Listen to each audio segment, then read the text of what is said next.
here except for Board President Parker. She'll be running a little bit late. I don't see anybody in the audience, so I'm going to assume that there's no public comment for closed session, and we're going to be back by 6:30.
Okay, we are going to reconvene after a closed session. We do not have a report out. Do we have any deletions or corrections to the agenda? We do not. Okay, please join me for the Pledge of Allegiance. I pledge allegiance to the flag of the United States of America and to the republic for which it stands, one nation, under God, indivisible, with liberty and justice for all.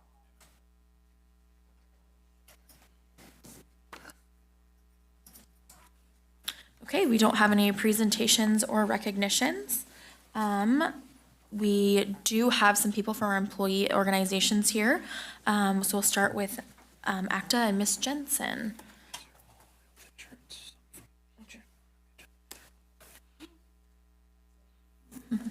Welcome back.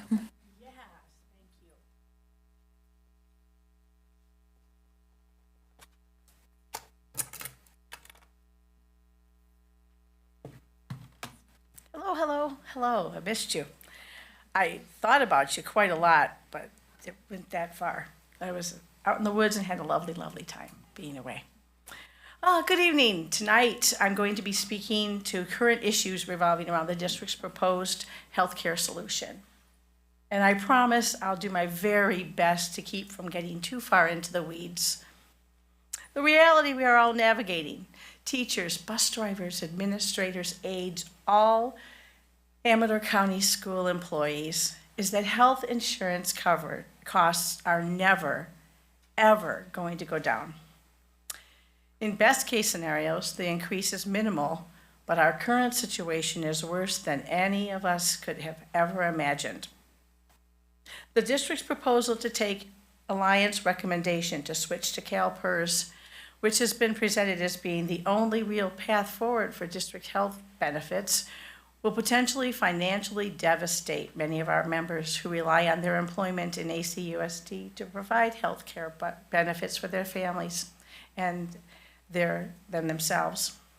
ACTA has already begun developing plans to negotiate with the district in order to ameliorate the most harmful impacts of this switch. As we engage in these negotiations, ACTA would remind the district that communication in these critical moments is key. District communication to all affected employees. Up to today, and I do mean today, union presidents were invited to an informational healthcare meeting at the district office together with Alliant today, 3 hours before this board meeting. The district's approach to informing its employees about their progress and finding a solution to this outrageous healthcare crisis has been to inform leaders of bargaining units and asking us to inform our members. However, union leaders invited employees to that meeting. The opportunity to hear the struggles to find an affordable plan didn't offset the reality of the costs and coverage, but did give audience to the silence. The work was ongoing until just last week. Hearing updates throughout the summer when dates to communicate passed would have reduced the mystery, which led to some distrust. The district and ACTA are committed to addressing the communication gap. At a meeting on Monday, which was called by ACTA to address the district recommendations of CalPERS as our health benefit manager, the district leadership presented an opportunity to bargain the impact of the switch. We look forward to bargaining the details and impacts to benefit our members. Thank you. Okay, thanks, Ms. Jensen. Next we have CSEA 239, Mr. Baird. I don't see him. Okay, so we will go ahead and move on to public comments on non-agenda items, which we do not have any of those. So we're going to move on to the consent agenda. Does anybody have any questions or comments on consent?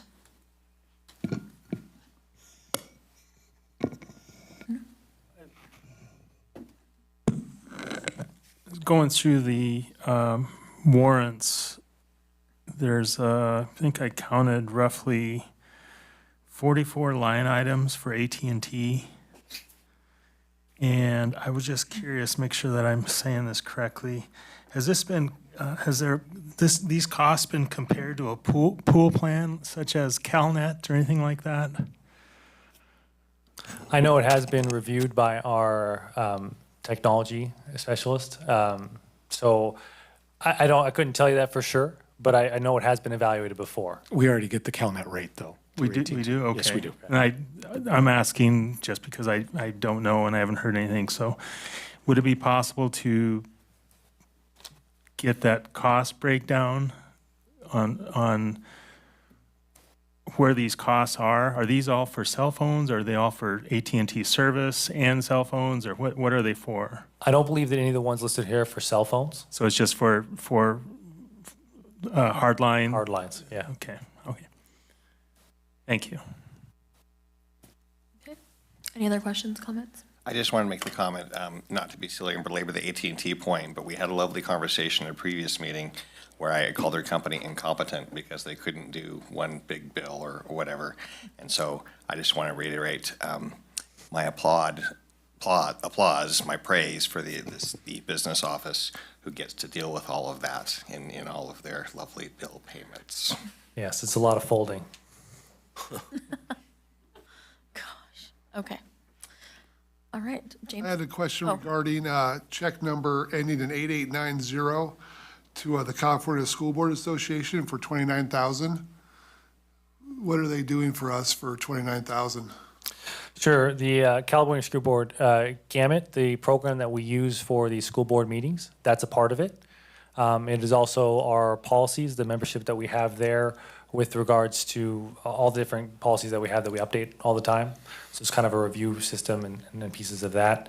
In addition, it is just our California School Board Association membership and our ELA membership as well. It's the Education Legal Alliance membership. So that's once a year? It is. Okay, thank you. Yeah, it's a combination of a lot of different things. James?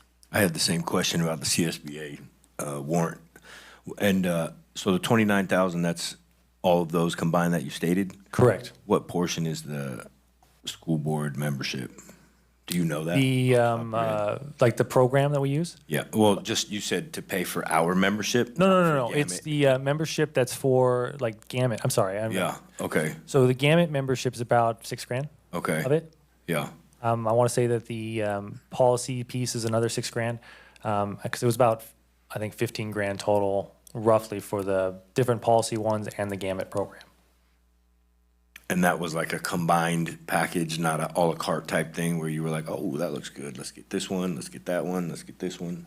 Yeah, but also keep in mind that a large portion of that goes to their legal alliance so that we get legal advice directly from them that we do not have to use our own in-house counsel for, that we would have to pay. So it's all included in that, getting all the legal direction that comes through CSBA as well, and their team of attorneys. How many teams of attorneys do we pay for? On the district side, Yeah, sure. so we have, through this legal alliance with CSBA, we have our contracted legal with Lozano Smith. Right. And then we have a separate contracted legal with Amy Perry and her organization for special education law only. So CSBA's attorneys, Lozano Smith, and then Amy Perry? Yeah, but we don't get billed by CSBA's attorneys, right? It's just part In of the their package. package Right, with okay. this. All right. I also had to, I'm sorry, like a hair is messing with me right now. I see it out the corner of my eye. BNY Mellon for $489,691.51. Yeah, so that is our COP payment. So I know in the board, we've actually discussed that it was going to be about $540,000 this year. We did have some additional interest in a payment account that was applied to it. So the net principal payment we ended up needing was this 480, I don't remember the exact number here, but 489,691. Okay. And then the Allied payment for $359,825.30. Yeah, Allied is is our third-party administrator for our health insurance. Right. So this was actually for claims that we had to pay for This year. this year. Yeah. Okay. Those were the three that stood out to me. Thank you. Okay. Any other questions or comments? So real quickly, back to the CSBA. We pay the $29,000 and then still, like the conference we go to in December, they charge us for that. I know they're sending me emails every day for, hey, get this training. 5 courses, only $750 a course. So there's no training whatsoever included in that? That I'm not sure of. No. No, just, again, the Legal Alliance, I mean, you could call that a form of training, and the access to, I mean, the entire system to run our board meetings, our board policies, and everything online gives us access to all of that as well. When we did all of these large updates on board policy, was that included in their fees? No, we had a small contract with them to be able to do all that extra work. Okay.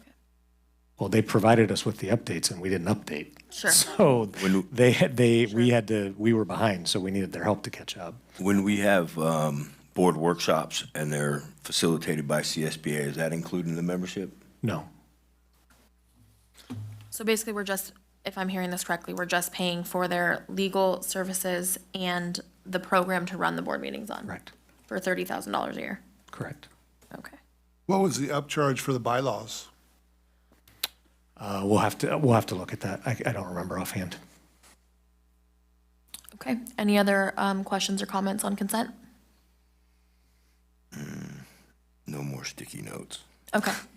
So we would just need a motion.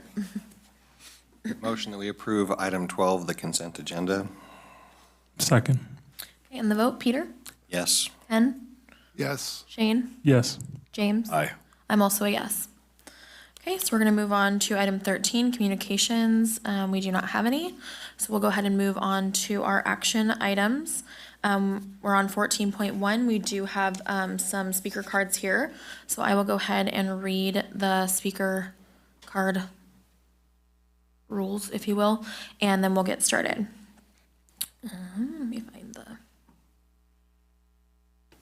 Okay. A person wishing to be heard by the board shall first be recognized by the president and shall then proceed to comment as briefly as the subject permits. Individual speakers shall be allowed 3 minutes to address the board on non-agenda items, or in this case, agenda items. The board shall limit the total time for public input on each item to 20 minutes. With board consent, the board president may increase or decrease the time allowed for public presentation, depending on the topic and the number of persons wishing to be heard. The president may take a poll of speakers for or against a particular issue and may ask that additional persons speak only if they have something new to add. So we do have a number of cards. We're just going in order in which they were received. So number 1 would be Sarah Swift.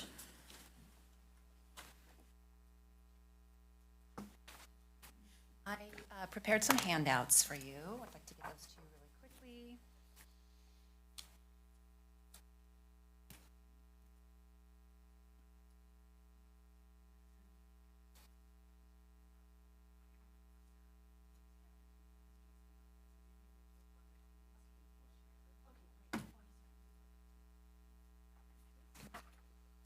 Thank you.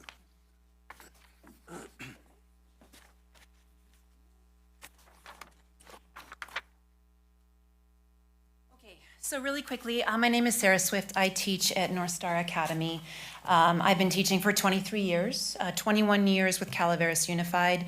I transferred because I live in this community and it's a great opportunity to be on campus with my daughter when she was a senior at Amador. And it's been a fantastic experience. I have a unique situation in which my husband is a disabled veteran and suffers from chronic regional pain syndrome, a debilitating disease that affects every aspect of our lives. My daughter Maggie is a type 1 diabetic who will be insulin dependent the rest of her life. So through no fault of our own, we rely heavily on medical and mental health services. For the last several years, I have paid for the 100% coverage plan, knowing that many of the services we require will still have out-of-pocket expenses and will become a part-time job negotiating and following up with insurance and doctors. This year, under the New Front plan, I was shocked to learn that none of my daughter's insulin was considered a covered drug under our plan, 100% plan. Rachel and I worked on this, which is appreciated, but with no success. I still pay an uncovered rate for Maggie's insulin and several of my husband's medications. Our pharmacy costs average around $250 a month out of pocket, in addition to our premium and copays. I understand that insurance affects all of us, staff, admin, classified alike, so my goal was to take the figures, compare them to local districts, and better understand the true costs of these changes as relating to my personal salary and history. Putting emotions and frustrations aside, I am simply sharing boots on the ground numbers and realities with you. So the document you have in front of you is a cost breakdown I put together using my current salary as a step 23 teacher with the highest tier 100% plan during the 24-25 school year. This is not my projected salary that would result from the adoption of the CalPERS benefits in the 25-26 school year. That is located at the bottom of that sheet. I've compared that with the salary I would earn in both Calaveras and El Dorado counties. I think this is important when we talk about retention and the ability to hire new and talented professionals. I also included the cost of benefits for those counties with the Calaveras rates that were decided by their membership through voting today. They went with a composite plan with a 100% coverage plan costing $2,500.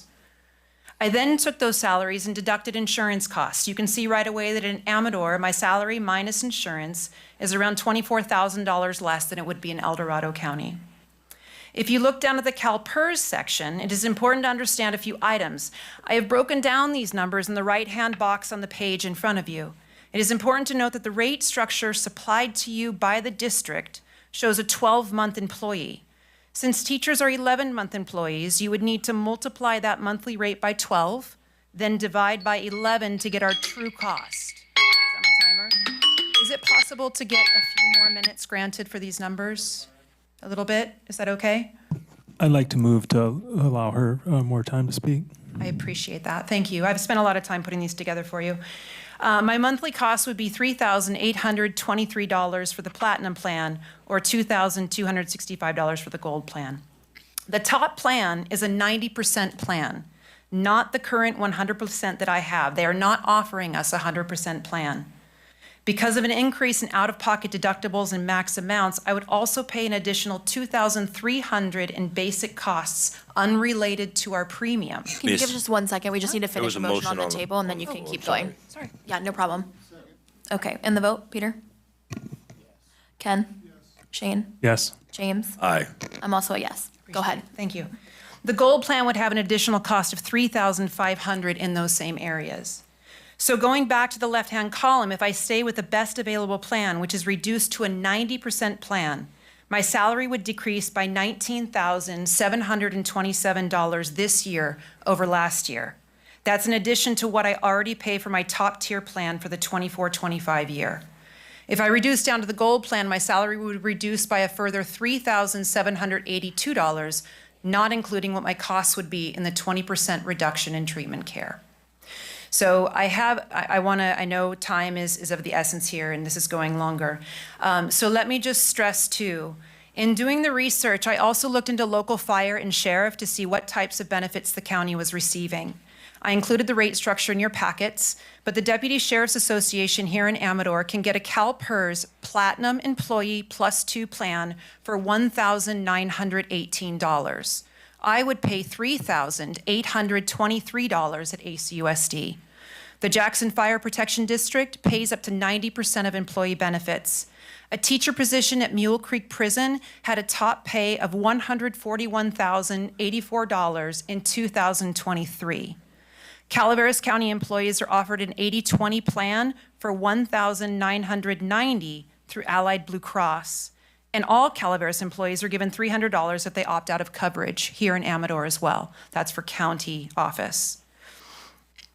Unlike most school districts, Amador does not cover disability or life insurance, which I pay $103 a month or $1,236 a year through American Fidelity. It is also incredibly important to understand that despite the costs of these plans, doctor accessibility will be nearly impossible for our rural area. I searched 6 of our main doctors through the CalPERS system, and only 3 could be accessed under the Platinum plan only. Only 1, Maggie's endocrinologist, would be available under the Gold plan. Our 2 main primary care doctors through Sutter here in Jackson, both of which we have seen for the last 10 years, are not covered under the Gold plan. So if you have Jessica McCarthy or Jennifer Schumacher, 2 of our main primary care in Jackson, they are only covered under Platinum. Neither one are covered under the Gold membership. Scott Pritzlaff, the head of pain medicine at UC Davis, is not covered under either. So I've heard many people say that they don't require a lot of health insurance, but I'm here to remind you that it takes 1 accident, 1 diagnosis for insurance to be a critical necessity in your life. We talk a lot about high usage in this district, and Newfront has even scolded us for this, creating an atmosphere of us against them, insinuating that insurance users are the cause of this current untenable situation. But if a fire were to burn through our community, people wouldn't hesitate to use their policy to rebuild, and no one would question their right to do so, considering the exorbitant premiums we pay. I know that there is no easy solution to this, but I think it's important that we all have a solid foundation in our understanding of how this will truly affect our schools and communities. Lastly, I would encourage everyone, not just our Human Resources Department, to reach out to other districts and county offices to discover why Amador has been reduced to only one unimaginative option. I would also, last sentence, I would also hope that CalPERS would be transparent in letting us know why this is their only offer when other groups within our county and contiguous counties are given so much more to work with. Thank you. I appreciate your time. And thank you for the extension. Okay, next we have Michael Garcia. Hello, everybody. So I did not do as much research as her, so thank you very much. I appreciate that. But from my own, 5 minutes on Google while I was trying to calm down because of how upset I was, my insurance right now, I pay $427 a month, and that's for the bare bones. I don't go to the doctors. It's for my kids and my wife, period. I have a special needs son. In order for them to stay in the district or in the area for the insurance, starting October, my insurance is going to go up 400%. January 1st, it goes up 600%. I sold my prep period this year, and now all of that money is going to go to my insurance? It's crazy to me. If I wouldn't have done that, I've already called my other chefs to try to get a part-time job. Like, this is crazy. I understand this is a sticky situation and you guys are doing everything you can. And I'm sorry that I'm extremely frustrated because it's a week before school and now I have to worry about possibly changing my autistic son's doctor for the first time in his life. This is just, I don't get it. I really don't. Not to be disrespectful, but the communication has been completely lackluster in my opinion when it comes to the baseline employees and the staff. For it to be even mentioned that we should just get our own insurance through you guys and then maybe have our family get insurance through somebody else is kind of comical to me at best, and how you could even find that reasonable it's insane. And I'm extremely concerned and worried about how I'm going to put food on my table for my family moving forward with this current model. Like, I don't know how I'm going to do that. My wife works full time too. And I don't get it. I really don't. I'm shaking. Like, this is crazy. It's absolutely insane. So, thank you for letting me rant so that I might get a couple hours of sleep tonight. I really hope something changes because, I left my career in the kitchen to come and do this, and now, like, at least at the casino, I didn't have to worry about insurance. Like, it's just insane. Thank you. Thank you. The next one is Caitlin Rubini.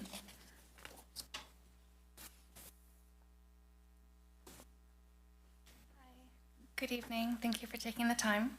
My name is Caitlin Rubini. I am a second-year teacher here at Amador Unified. I've been teaching at El Dorado Union High School District for the past 11 years. And I'm here tonight, like Sarah and Michael, to voice my concern against the drastic health insurance changes being forced upon us this October. With the new CalPER plans, employees like me will see staggering increases in our healthcare costs that are highly concerning, to say the least. On the Platinum plan, the best one that we're being offered, which only allows us 90% coverage, premiums alone rise to more than $42,000, which is substantially more than the opening salary of our teachers in this county. That's more than half of my salary. Even on the Gold plan, nearly $25,000 disappears in premiums, even before accounting for taxes, retirement, student loans, etc. This is base. In real terms, this leaves me and my colleagues with only 30 to 45,000 in our bring home, even for those senior teachers who are high earners. We are educated professionals, and this is, it's humiliating. And this is not just about the money. My family has trusted the same general practitioner, Dr. Shoemaker, in Jackson for the past 8 years, and we will no longer be able to use them. We will not be able to get services from Sutter Amador Hospital. We will have to go out of the county to go to the hospital. And that's concerning in the case when I have 2 young children who are very active and are going to have injuries. This is unsustainable. Educators cannot be expected to sacrifice half their paychecks or more for basic health care. And families should not be forced to choose between keeping their doctors and paying their bills. I urge you, please, to take immediate action. Please push back against this change and advocate for more creative and fairer options to retain your workforce.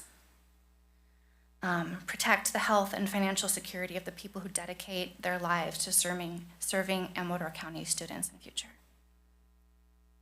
Thank you. Thank you. And we now have Tracy Hinman.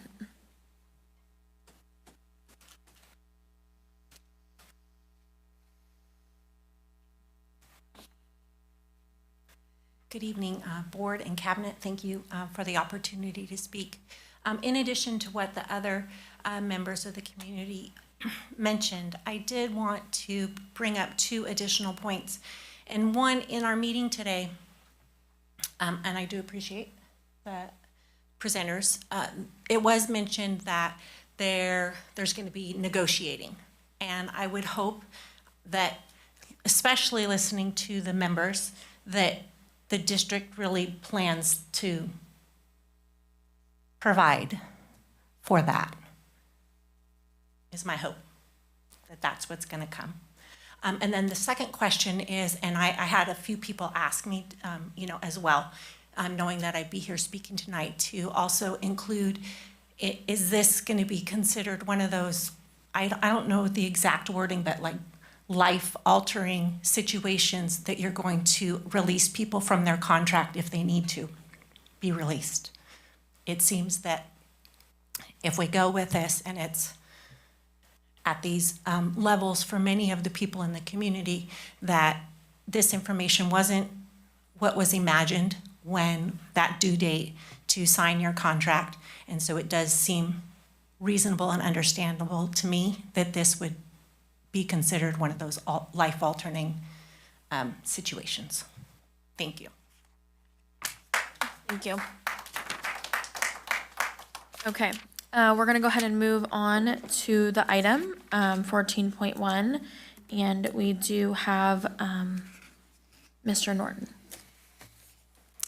Good evening, Board. We have Katie Huddleston and Christine Kearns with Alliant Insurance Group here tonight with us to help present our options for health and welfare benefits for the 2025-2026 plan year. I'll go ahead and turn it over to them. Good evening. Clearly, this is a very difficult discussion that is before us this evening, and we're the last time that I came, I told you that we would bring back whatever our marketing efforts were, that we would do whatever we possibly could to see what might be available for the district to consider. So we have prepared a short agenda. We did go out to marketing, and we approached the open or the direct market, if you will, and every carrier came back and indicated that they were unable to give a quote due to participation and current claims utilization. We also had approached CVT and CISC, which are 2 large pools. Previously, the district was purchasing their insurance through CVT, and they both declined to quote as you did not meet their participation requirements as well. So the only other option that was before us is for the district to remain in their current self-funded arrangement or to go into CalPERS. So those are the two options that are really before us today. In the first option, remaining in a self-insured environment, there is unpredictability in what the district could potentially pay out.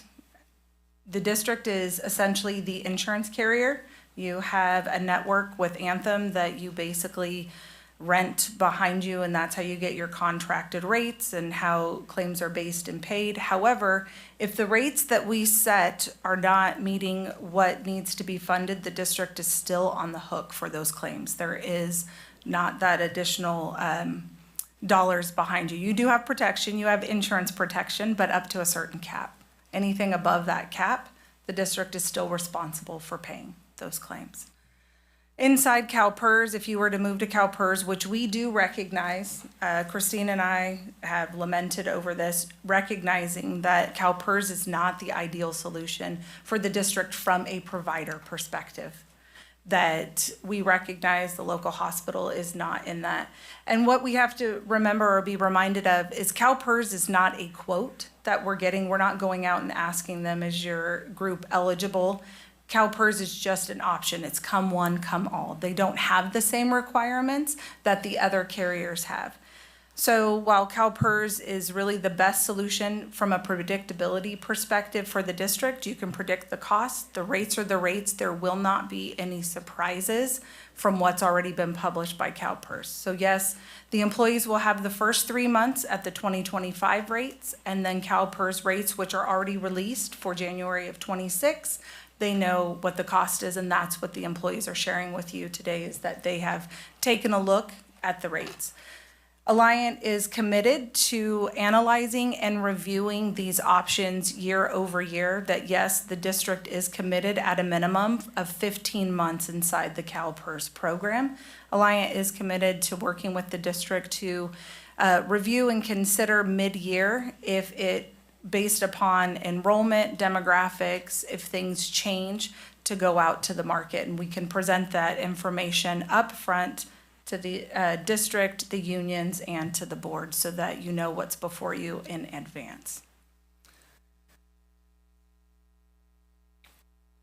And then the other action items are, there are some minor increases for your ancillary coverages for the dental and the vision. It's projected for an 8% increase on the dental, 4% on the vision. The dollar differential is not large because obviously the numbers where you're starting are much smaller than what you would see in medical. The employees will retain the employee assistance program.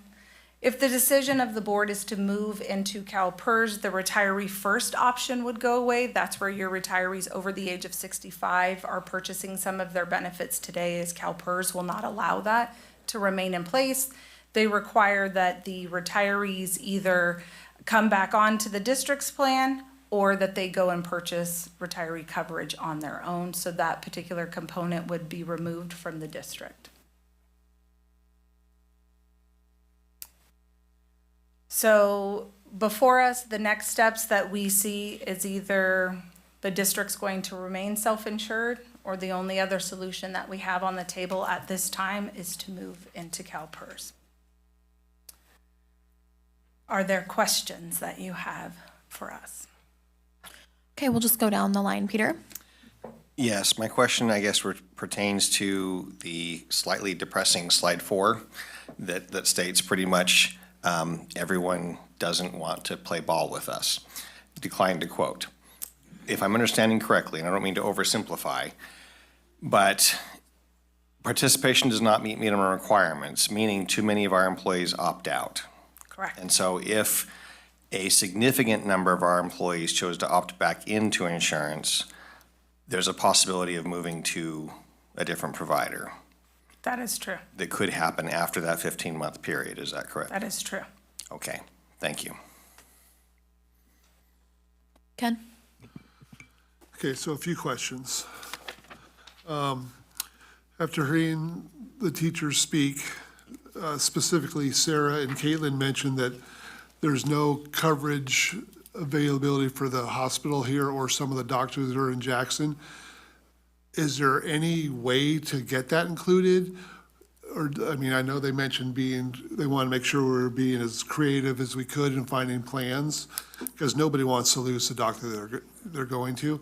I don't know if there's any way to, I mean, it sounded like there's no way, CalPERS is what CalPERS is. And to a certain extent, those doctors aren't covered, so those doctors aren't covered, period. Is that in fact the case? That is true.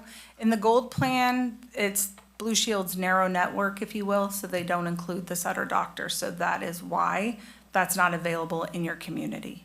The only plan that includes Sutter doctors, but it doesn't mean it includes every Sutter doctor, is that platinum plan, which is the richer plan, if you will, but the more expensive plan. And we do recognize this is a change for the teachers as well, because currently your teachers are composite rated. That means they have one rate regardless the number of members that they're covering. With CalPERS, you don't have that option. It is what it is. They give you 3-tier rates, meaning that I cover myself as an employee only, I cover myself and one dependent, or I cover myself and 2 or more dependents. And so you don't have that option to just have one rate. So that is also going to be a change for the teachers who have one rate regardless of how many dependents they're covering today. So for clarity, on the handout we got with the Deputy Sheriff Association and CalPERS, are their rates different and lower because they're a bigger group? Yes, and they set their own rates and their own plans. Because it's the Good. Yeah, because it's the PORAC plan. So it's a whole different plan that's available that is not available to anybody but police and safety. So in that case, it's not apples to apples. Correct. So CalPERS has a plan called the PORAC plan that's available to safety employees at public agencies that is not available to school districts. So that's why the rates are so different. So can you confidently stand up there and tell our teachers that every avenue's been explored and our only 2 options are CalPERS or Roundtree, which comes at about a 72% increase? Yes. You've looked at everything. We have looked at literally everything. All right, thank you. Okay, Shane?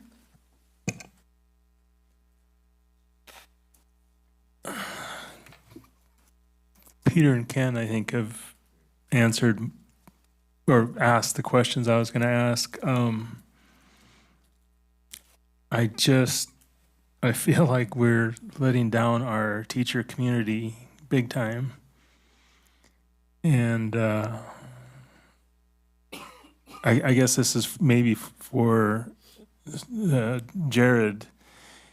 Tonight, we're asking for approval to approve this plan or to approve negotiations, or what exactly is being asked of the board?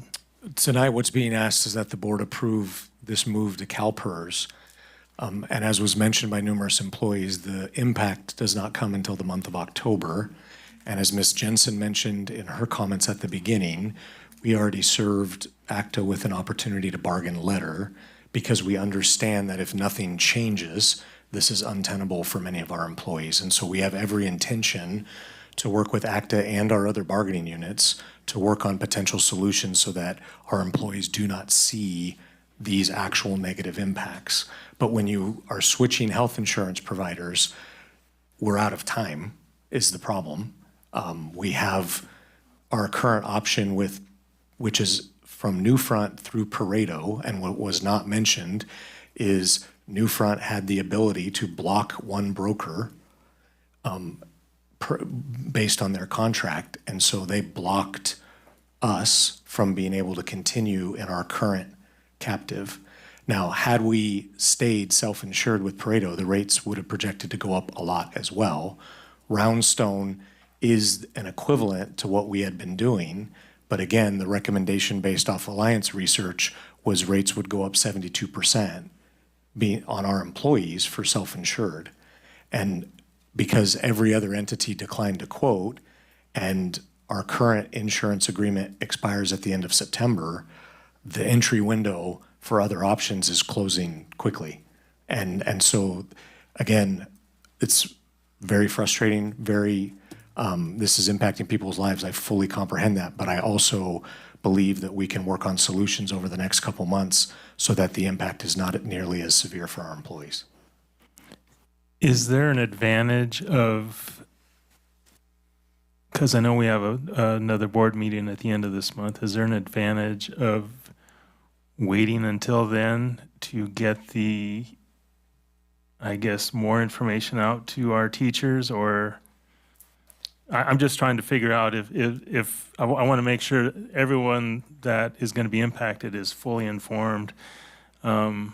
From some of the comments earlier, it sounds like there's a feeling there was short notice, and I just want to make sure that the people that are impacted the most do not feel like they're being shoved into making this as part of their career move, I guess, or impacting their career.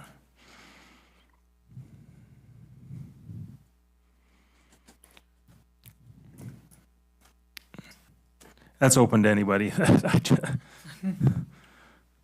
So, I mean, the challenge with what happened over the summer is the consistent message from every other avenue that Alliant explored was decline to quote, decline to quote, decline to quote, as demonstrated on this slide. And so that's part of what we're going to have to work with our labor leaders on is, do we want to prioritize getting our opt-out rate down? Because we're currently at a 35% opt-out rate. And when we were with CVT, they capped us at a 20% opt-out rate. And that's essentially what the market calls for with pretty much any fully insured program outside of CalPERS. And so having to work through that to get down to 20%, if we don't get down to 20%, then I don't foresee us having other options in the future either.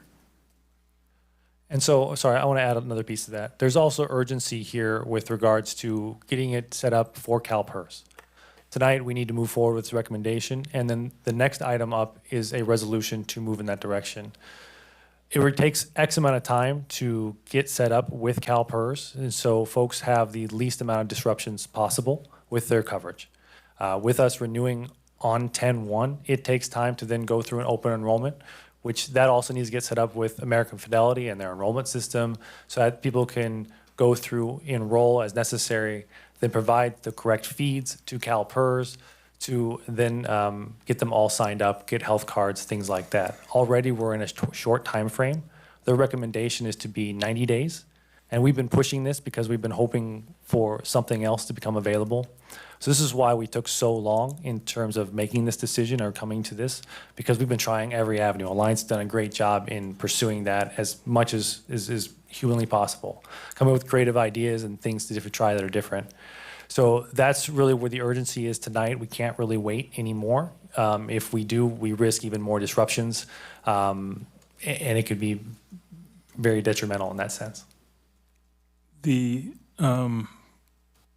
I'm not sure where it was said, but the public meeting or the meeting that was sent out to other teachers, what was it? What percentage would you figure that attended that meeting of all our teachers? Maybe first, Robert, if you could talk about the other meetings you had during the springtime that were open to all employees, and maybe give that context first. Sure. We had a few different points throughout the year. We did invite all staff, one in particular where actually CalPERS came out and discussed all the different things that is CalPERS, what it means to be with CalPERS, their options, et cetera. So there were quite a few communications throughout the last spring, especially with regards to all the different pieces that were available for folks. We sent out all staff emails a few different times, directing folks to our insurance information hub, which has been light of updates recently, but for the sheer fact we had no updates. We didn't know really we were going with CalPERS 100%, or at least making that recommendation to the board, really up until last Friday even, because we've been trying to find something else. So all the update would have been between the last meeting we had and where we are today is that we have no update, that we're still waiting to hear back from other folks, trying to hear back on other things. And so that's been where we're at with that regards. The meeting intent for this today, earlier, was really going to be more so directed at unit leaders, because we know a negotiations piece is going to be huge for this. And so we wanted to make sure as we start to have those communications, and the plan is now for, assuming the board passes it or makes the recommendation tonight, is to inform all staff and then set up more staff meetings where folks come out, ask the questions, and so we can keep folks as informed as possible of what it means to be in CalPERS and what options are available at that point in time. Obviously, I can't speak to anything with regards to what's being negotiated because we don't know yet. It's still a lot that's going to happen. But our hope is, and in speaking with at least the teachers union so far, is it sounds like we have a mutual understanding that this needs to be addressed, and that's what we're hoping to do here. I guess my comment is coming from, we're in summertime, people are busy, and I know in past situations, people have said that things were slid through the summer, and then not as much attention was put on it. So I just want to make sure that our teachers, who are our most valuable asset for our students, are fully aware and don't feel like they're being pushed into accepting this. So I just want to make sure that the information is out there and that no one is surprised. Well, at least the options that we had up until Friday were available on our website and had been communicated. Friday was the first time we had any renewal rates with regards to Roundstone, which really isn't even a renewal. It's a brand new thing that came up and was finally put together. It just took time to get all that going. So, and part of the delay too, I would assume, would have to be with Newfront and Pareto. If we had had that renewal, we actually would have had it sooner, more numbers to provide, and would have had those meetings in advance prior to this meeting. Alliant wasn't able to get a decision from Pareto. We didn't know until later on that Newfront was going to use their block, if you will, and prohibit us from getting that. We jumped on it as quickly as possible, and our captive team was able to secure an option through Roundstone as quickly as we could, and that's what some of the delay was. And then just to also add a little bit of context of what brought us here as well, CVT originally had told the district that they were going to release a quote. So nothing was pushed forward with Pareto or any other options. And literally the day we were to receive the quote, CVT reached out to us and said, wrong answer, we're not going to give you a quote. We've reconsidered, we looked at it, we can't support the waivers, and we just don't think the risk of your group is good to come into our pool at this time. I believe part of that was because CVT was also facing large increases themselves. Their statewide increase was 16%, and for a lot of these rural areas, they were in that 24 upward percent. And so when, now because they had your own claims data, just as the rest of the direct market did, they could analyze that to see what type of risk you really were to come back into their pool.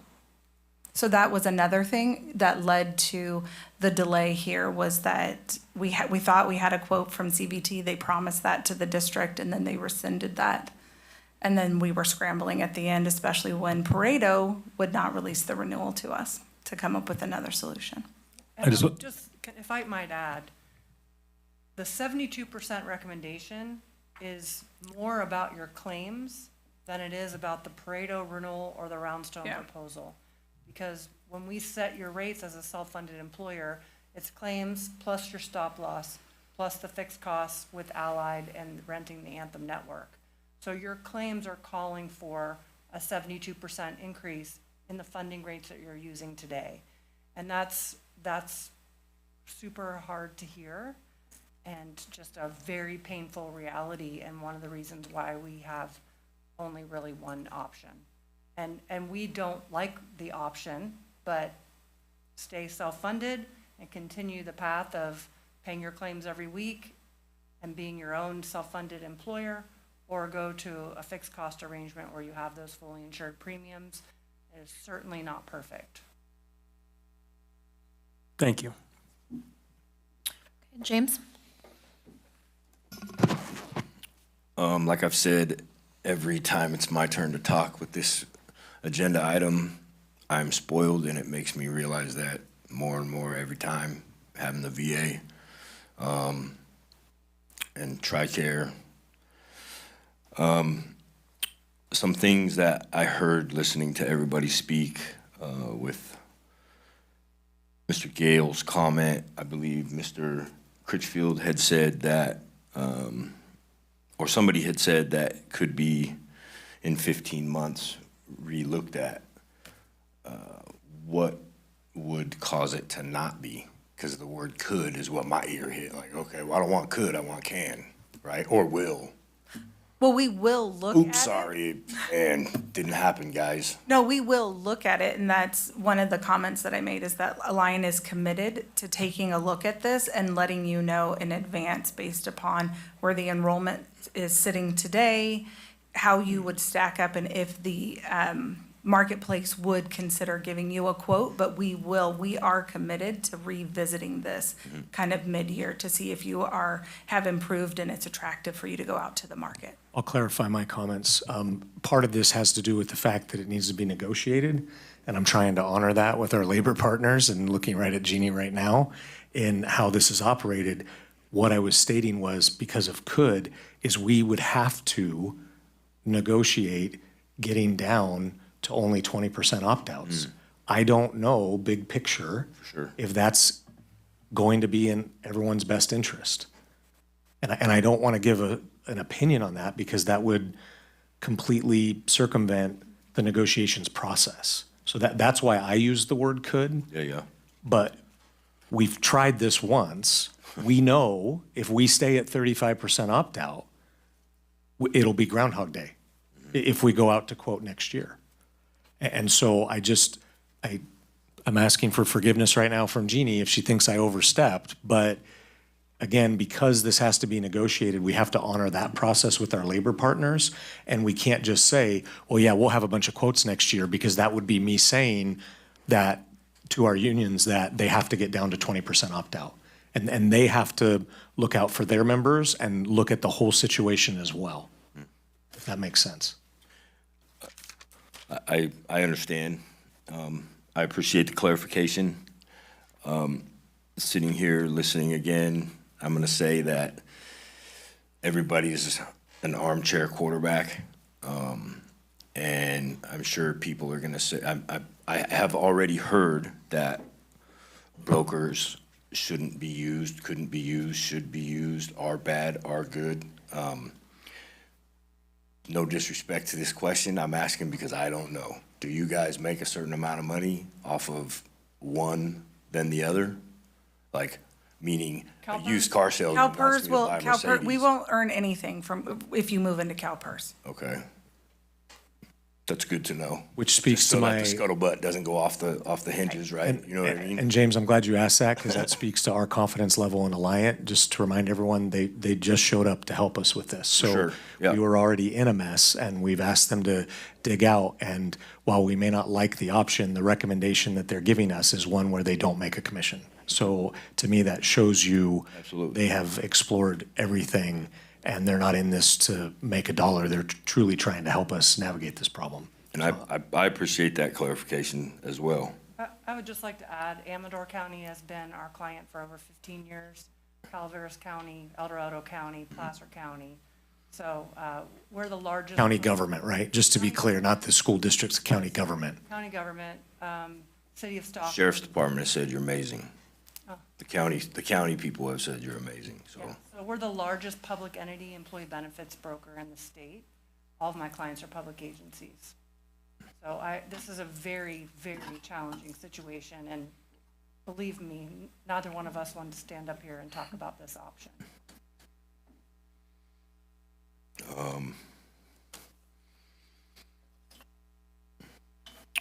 That's all that I was thinking about listening to everybody speak. It's not a good situation to be in. Again, hearing everybody talk, like something that popped into my head is, I appreciate all the conversation and negotiating and talking, union leaders, everybody, because this didn't happen before. Where were the labor leaders at and everybody when this happened? So I appreciate what's happening right now. Everybody's stepping up. Thank you very much. I acknowledge that this is not a good situation to be in. Last year, when we were told that we were planning to switch, or the district would like to switch health insurance plans. We didn't even have a fraction of the information that we've received over the last 2 meetings that we've had with you ladies. So I do appreciate you coming here and giving not the prettiest, but it is what it is. I feel that this board and, well, not necessarily this board, but the board at the time and the district to some degree was highly misled, misinformed, rushed, absolutely rushed. And now our employees and the district bottom line are in some dire straits, as we just are. After multiple discussions with Jared regarding the issue, we've have every intention of negotiating wholeheartedly with our bargaining units, as well as looking into what our options are when dealing with New Front, our previous broker. They're not on my good list right now. Yeah, they're definitely not receiving a Christmas card. I have made it my goal for working with this board and working with Jared, Cabinet, and the district to be transparent, highly communicative, and being very blunt with the realities that our district is facing. I said I was going to do that when I became board president, when we moved on, and I will continue to do that. When given the 2 options that we have, Roundstone or CalPERS, it's clear that neither one of those things are great options. However, by looking at the numbers here, CalPERS is the lesser of 2 evils. If we don't go forward with CalPERS, our only option would be to go with Roundstone, which keeps us as self-insured, which is not a good idea for either our employees seeing 72% increase or our bottom line as a district, which is not good either. We cannot afford to pay out claims week by week by week, totaling millions of dollars every year. We don't have it. So not going forward with CalPERS and going with Roundstone is an even more untenable situation. So we have to make a terrible decision, but we have to make something. And so I am going to recommend going forward with the CalPERS and then working wholeheartedly with our labor partners to make something work. Thank you for coming, and thank you to the speakers for coming as well. I appreciate you sharing. Does anybody else have any questions or comments on the item? I move that we approve action item 14.1, recommendation for change in health and welfare benefits. Is this a motion? Okay. I will second. So we would need a vote. Peter? Yes. Ken? Yes. Shane?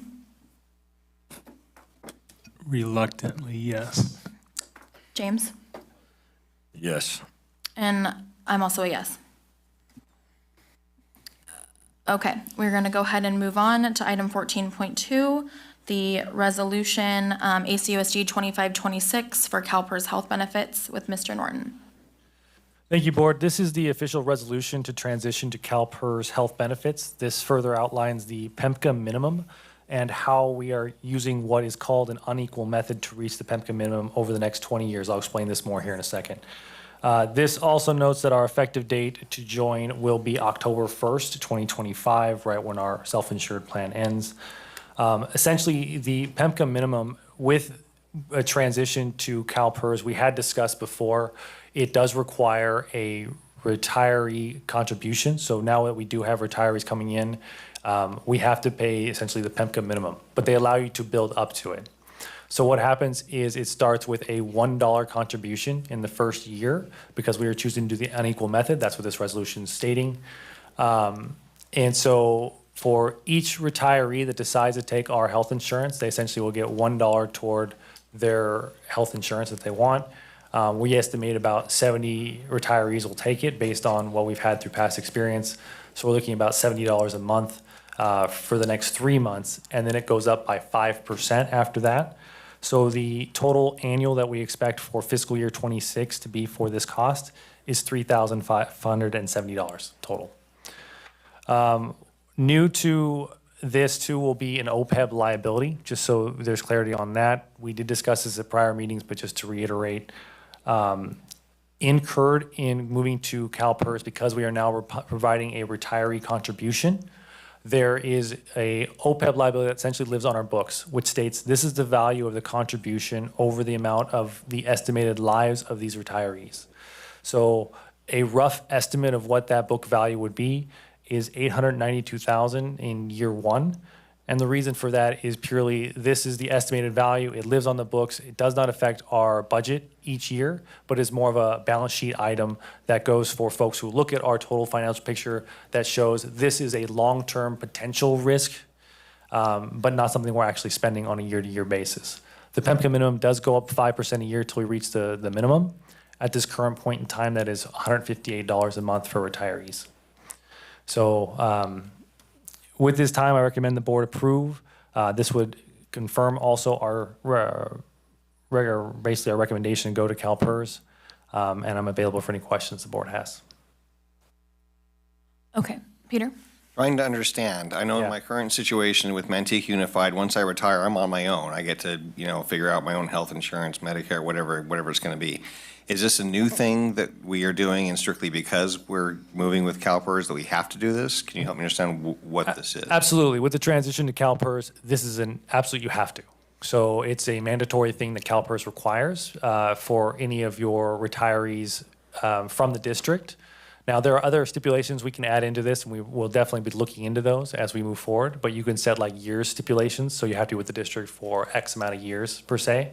But I think that's a conversation too we want to have more on to establish what is that right number. And since we are moving at this time, we want to evaluate that a little further before we set that limit. So those retirees would then be paying their own health insurance premium, the whole thing, except for our $1 contribution. Is that what you're saying? For the next 3 months. And then it goes up by a 5% of the PEMCA minimum. And the PEMCA minimum is $158 at this point in time. It goes up by about 2% a year. So it will increase over the next 20 years. Right, but the employee, the retired employee is bearing the vast majority of the cost. Correct. Okay, thank you. Yes. Ken? So I'm not crystal clear on what we're doing with this that we didn't do with 14A. Yeah, the first one was the recommendation from the board to pursue this route. The second one here is now this is what we have to do for our next step to officially go to CalPERS.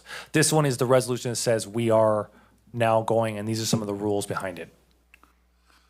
Okay, and I think it's important for everybody to understand, I know our teachers left and the Alliant reps left.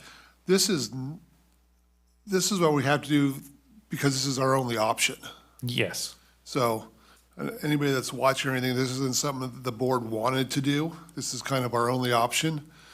And it's very hard to vote for this. Yeah, and when we first started this process, I'll just add to that, we never thought this is where we would end up. We thought for sure that CVT was going to be most likely the option, but obviously that became not a reality.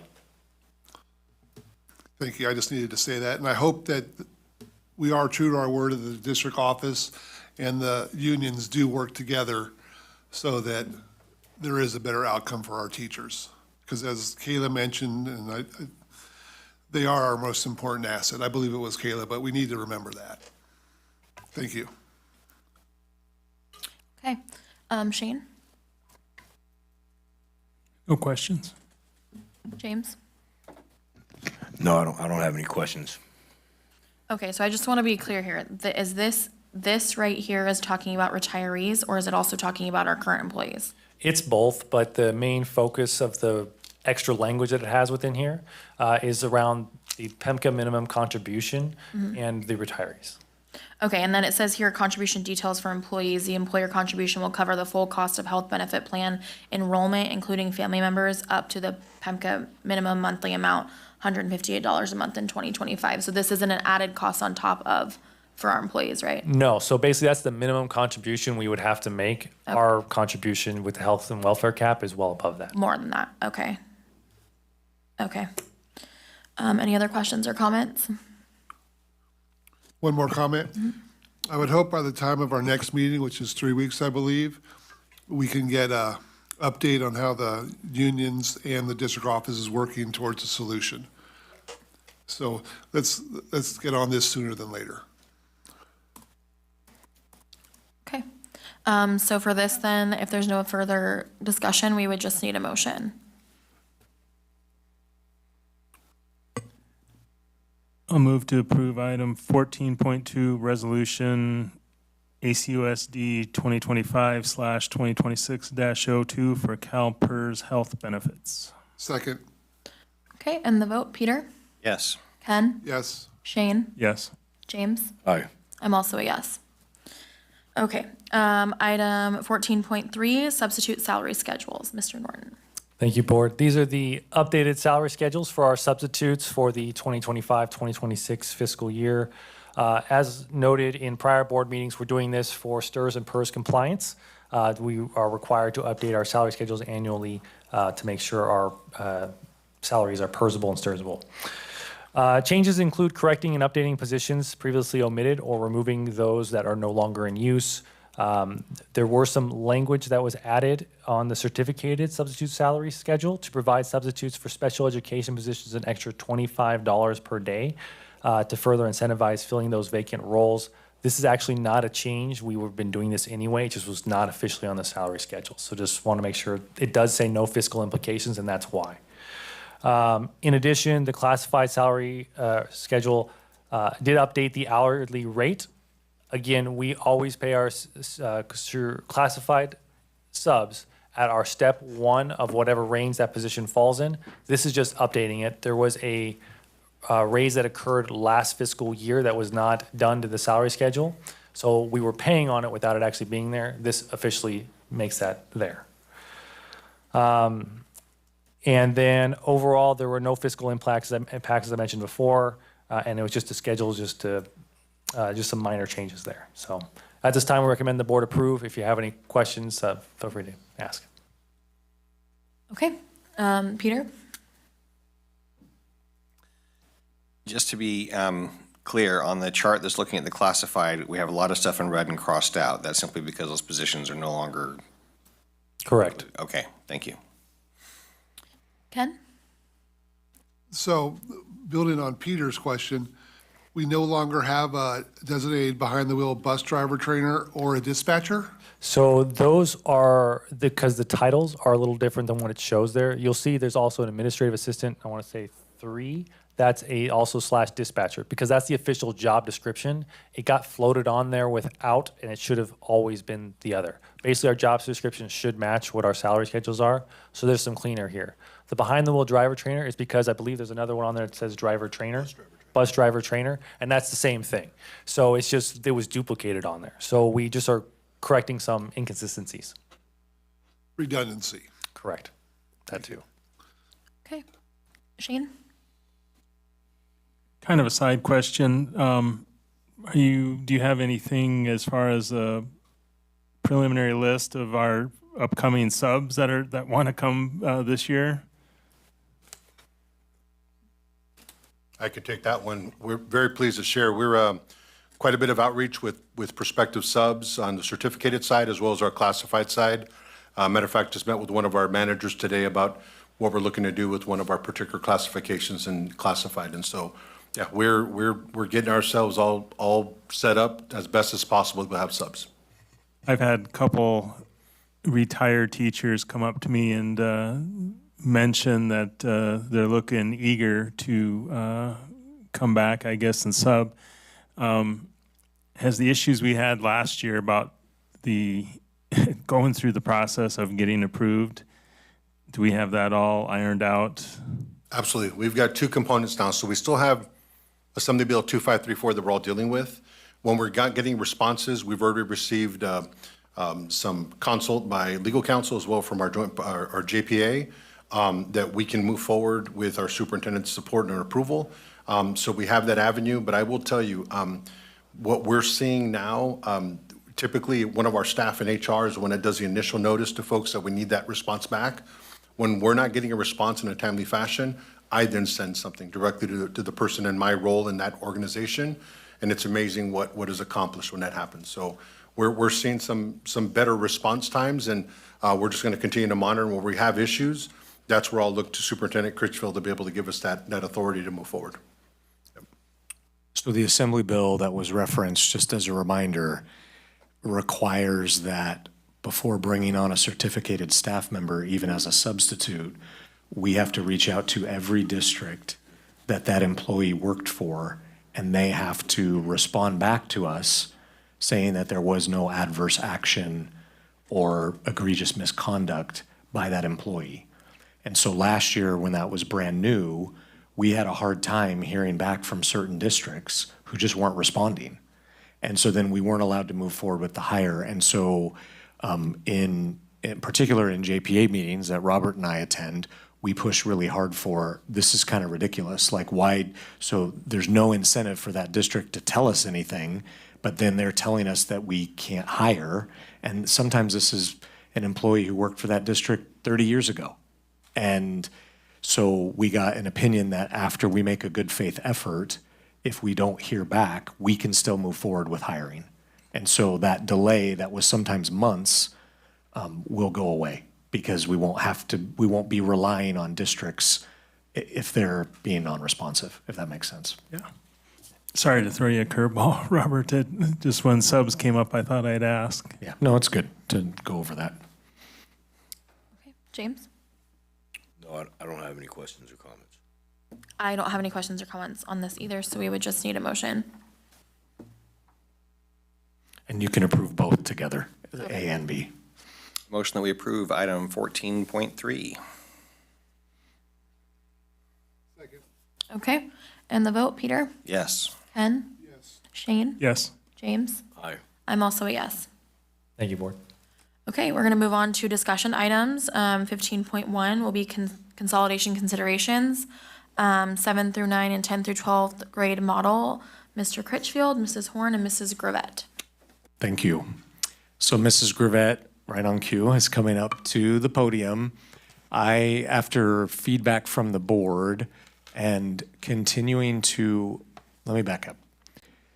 There have been many presentations over the last 3 years when it came to consolidation that ended up solely focusing on buildings, environmental impact, sewer lift stations, and lots of different things that have nothing to do with academics except for where the kids go to school. We are attempting, since this has become a conversation going back to June of this model of starting each board meeting with this as a discussion item to have an academic focus. That is what we do, or it's supposed to be what we do. And so I appreciate Mrs. Gravett being here tonight. She's got double duty on this anyway. She's our CTE director and our secondary director, so this fits squarely in her wheelhouse, even though I know she doesn't love presenting. She does a great job. I like being in the background. And so she's put together, so we'll start first with this presentation on career technical education for junior high, and of course, want a discussion and any questions from the board, and then we'll transition to our second part of the presentation on facilities. Okay, so first slide, exploring CTE in the junior high. These pictures that you'll see are from all of our CTE programs at the high school, so just so that you're aware. So first, why expanding CTE into the junior high is important. So we all know that CTE blends academics with hands-on learning in preparation for high demand careers. That's the goal. So if we start at the junior high, we have that early exposure that sparks career interest. So we're able to get kids kind of hooked early on those careers and pathways. It supports our goal of preparing students in junior high and potentially moving into elementary school once we get this going, which would be awesome because that's the real CTE pathway. As we hook them in elementary school, we move into junior high, and then we're able to expand in the high school. So it builds a strong foundation for high school pathways and future successes. Currently, just kind of a recap, we have 5 industry sectors that we specialize in here in Amador County. That includes, within those 5 industry sectors, we have 13 different pathways that we offer at all 3 of our high schools, which includes 41 different class sections and 15 different teachers for CTE, which is a lot of coverage if you think about it for our small schools. So the benefits of junior high CTE exposure, why we start early, you've got early career discovery. It's building interest, it's building awareness. It boosts engagement, it boosts attendance and behavior. Kids want to be at school, they want to be in those classes. We see it at the high school already, so it's definitely going to have an impact at the junior high level. Building essential technical soft skills, promoting equity for all learners, easing that transition, which is big, from junior high into high school. Starting those relationships early with those CTE pathways. Strengthening school connectedness and reducing dropout rates. It's been known for all of those benefits. Potential junior high CTE at one of our high school campuses. So if we were to look at a 7 through 9 model on a high school campus that we currently have, Amador or Argonaut, you would be able to give students access to hands-on electives with existing specialized spaces that we already have available for those pathways. So it's providing that early exposure, but also minimizing renovation costs because those facilities already exist. Junior high students can explore things like agriculture early on, culinary, we have culinary at both campuses, arts, media, entertainment courses, but also through an elective wheel. And so I'm going to talk on the next slide what an elective wheel looks like. So potentially for 7th graders, what we could start with is that they would take a quarter of each of the following industry sectors. So they would take a quarter class in arts, media, and entertainment, agriculture, natural resources, hospitality and tourism, and then information, communications, technology, which are our large pathways. We have, we're leaving out our hospital pathway, our health hospital career pathway, because that one is a little bit more specialized, and so these are more broad-based. Then in 8th grade, students could take basically two classes for a full year. So you're beginning to get them into those specialized sectors that are of interest to them. So things like digital arts or introduction to floral design and ag mechanics, culinary 1 or game design and computer science. So that kind of hits it and they can narrow their focus just a little bit more so they aren't quite yet deciding which pathway they really want to do in high school, but they're still kind of getting into both. Introducing CTE in junior high provides students with early exposure, but it also helps for us to then expand on the back end and add more certifications to our CTE pathways when they get up to juniors and seniors in high school, because they've started pathways earlier, so they have those foundational skills, and so we're expanding through high school instead of just through adult ed.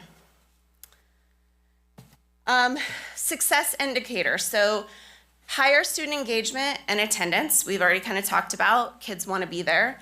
More students completing high school CTE pathways. So our pathway completer data goes on our dashboard as well. So that's an indicator for college and career readiness.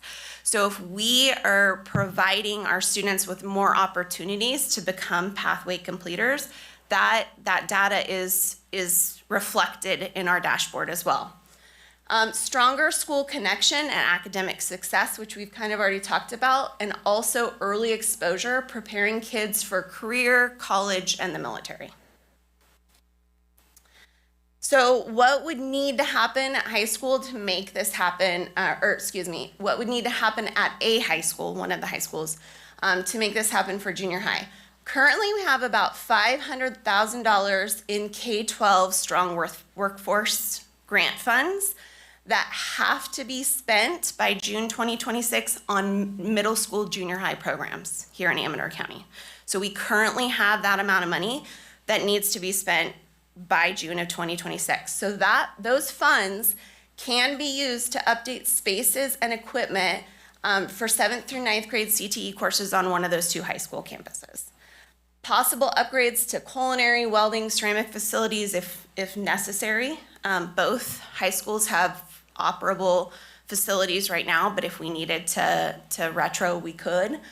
And then aim to create streamlined 7 through 12 CTE pathways. So we wouldn't deviate from the pathway, the sectors that we're currently offering. We would just bridge that gap from junior high to high school. So any questions? Would anybody, not anybody, but when we're talking about the quarter-long classes, would anybody be able to teach those? What kind of credentials would we need to teach those? So it would be CTE credentials in those areas. Yeah. But this is also, when we look at staffing, Yep. one of the advantages to the 7, 9, 10, 12 model is if we have our high schoolers on the middle school campus, we need ag teachers, culinary teachers, and the like, so that at the very minimum, they can start at their freshman year, so they're going to be there anyway. Yep. So filling out their schedule with opportunities for junior high students will be right there in front of us because we need those teachers on the campus anyway. Peter, any questions? I just want to endorse the model. I think it's brilliant. I'm not sure on the $500,000 whether ninth grade counts as part of junior high or not, but regardless, it's a shared space, whatever. Yep. When it comes to what I think is an absolutely brilliant plan to do the elective wheel, partially from my own bias, early in my career, my principal, even though I only had an English degree, said, "Wow, you are a nerd." We have enough English teachers. I'm going to give you a computer lab and you're going to figure something out. And we are on the trimester system. And so I got a different batch of kids each trimester, which meant more kids had an opportunity to experience the glory of Gale. And we did fun stuff together. Little Microsoft Office, web, whatever. Don't ever teach kids that you can make sounds with PowerPoint that come up with every single letter. That's not good. But anyway, I think it's brilliant because, yes, it fills out the schedule. It makes us more efficient. If we already have 15 teachers, that's awesome. And absolutely, if we can hook them in with something that gives them a taste of different things, even if they're compelled, maybe they don't want to do culinary. Well, we all need to eat. So I think it's great. Thank you. Okay. So are we currently not doing anything CTE related with 7th and 8th graders? Not currently, no. So this is the first year we've had these K-12 funds, the 500,000, we haven't had that previously? No, we've had it. And not used it then? No, prior to me getting in this position, they had a makers. Yeah, we did a makerspace. There were some Z-Space computers, things like that.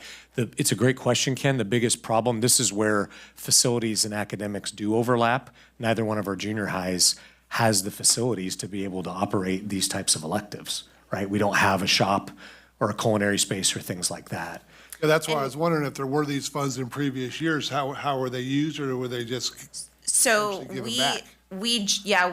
essentially, yes, that's what would happen. But when those K-12 funds were applied for, previous to me, it was actually applied for under the umbrella or under the guise that it would go towards retroing one of the high schools for consolidation. So it was written as it will retro a high school for consolidation for a 7th and 8th grade school. Yeah. So I think it might have actually been stated that one of the two high schools, Amador or Argonaut, would be the middle school, and that's how the grant was written. Okay. So you can't touch them if you think that that's not going to happen. Then you have to pay it back if it doesn't happen. And then you also had a pathway for 7th and 8th grade. What's the pathway for a 9th grader? So 9th grade, it starts just like we do with our regular high school. What it would take away, though, is currently at both high schools, with the amount of elective space 9th graders have in their schedule, they usually have a split, like they'll take culinary for half the year and digital arts for the other half of the year. This will free up so that kids can take a full year of something that, actually 2 electives, full year of stuff that they really want to take, we can bring those introductory parts to 7th and 8th grade, if that makes sense. At 9th grade, they're kind of just dabbling in pathways. They haven't really explored. They think, oh, I see my mom cooking or my dad cooking, I really like it. And then they get into culinary and they're like, never mind, I don't like this. Or digital art. And so now they could get into a pathway and actually take a full year of it. I would also like to say that having the privilege of living with a CTE teacher, I've got to hear the success stories of when the students really become engaged. And I think it's a great Yeah, program. And it's if we can amazing. start introducing that to earlier grade levels, I think that'd be a great thing. Agreed. Thank you. Okay, Shane? I just want to echo both Ken and Peter. I think that this is a really wonderful way to improve the education for our kids. One question is this what you're presenting, is that standard in other schools or other districts? Is it something that's brand new? No, I know that there are other districts in our surrounding area that do start to dabble in CTE electives early on. So I think Toyon has 2 pathways that they dabble in. I think they have an agriculture and maybe a culinary program. I know in El Dorado they have a few as well. So but they have the facilities to be able to do that. So our middle schools currently do, especially for agriculture and for culinary, which are our 2 largest pathways that kids are really interested in. Our middle schools don't have the facilities to be able to offer them those hands-on experiences. However, the concept of an elective wheel is not new. No. That is very common. Not at all. At junior highs. While this is a CTE focus, we could create elective wheels where maybe not all 4 of those courses are CTE courses. Yep. You can have other electives. I mean, you could even, Yeah. I mean, I'm biased because I Within taught each- Spanish. You could throw in a quarter of Spanish to see their interest, and then that could be they could take a full year as an 8th grader. Yep, fine So- art. Exactly. So it doesn't have to, tonight we're focused on CTE, but my point is the elective wheel has other opportunities beyond just CTE when we look at electives for our kids. I'm excited to hear about this, and I think this is really a great path to at least explore, and I hope we just keep getting this good information. Okay, thank you. James? I too appreciate the CTE avenue, being around CET. I know, it's a mouthful. I'm thinking CTE. The football injury. Right, I'm thinking the football injury. Yeah, it's definitely not that. Being around the football players that are CTE pathway students. Yes. Ag, food, culinary. I think it's great. Also, the elective wheel that is at Pioneer. I hear you. I understand it. Thank you very much. I think we're moving in a good direction here. Thank you. Yeah, I do appreciate having the education component to this at each board meeting when we talk about it. I think that we got really far away from the whole point of talking about any of this, and so kind of reeling this all back in away from like what color and this and that and the other. I think this is definitely a better use of our conversation and our time and considering what it is that we're actually doing or discussing. So that is something that I really appreciate, and Bless you. I like all of this I think is a really good idea. I appreciate bringing these ideas to us. So thank you very much. Absolutely. Thank you. Okay, that leads us to, yeah, thank you again. We're gonna move on to item B, Amador and Argonaut facilities needs, renovations and improvements. Okay, so this is just a continuation of last board meeting. While I said what I said about academics, the facilities still matter, right? And so we need to discuss the facility needs in order to be able to navigate how we're gonna educate our students. And so kind of the overall perspective to this, This first slide is a repeat from last board meeting, just kind of laying out, like I did before, number of classrooms, square footage, student capacity, and all of those things, okay? This is just, I don't know what to say about this slide. Our buildings have been around a long time. And so when you look at construction dates, I will say this. The 1960s and 70s, they built things really, really well. These buildings were well constructed.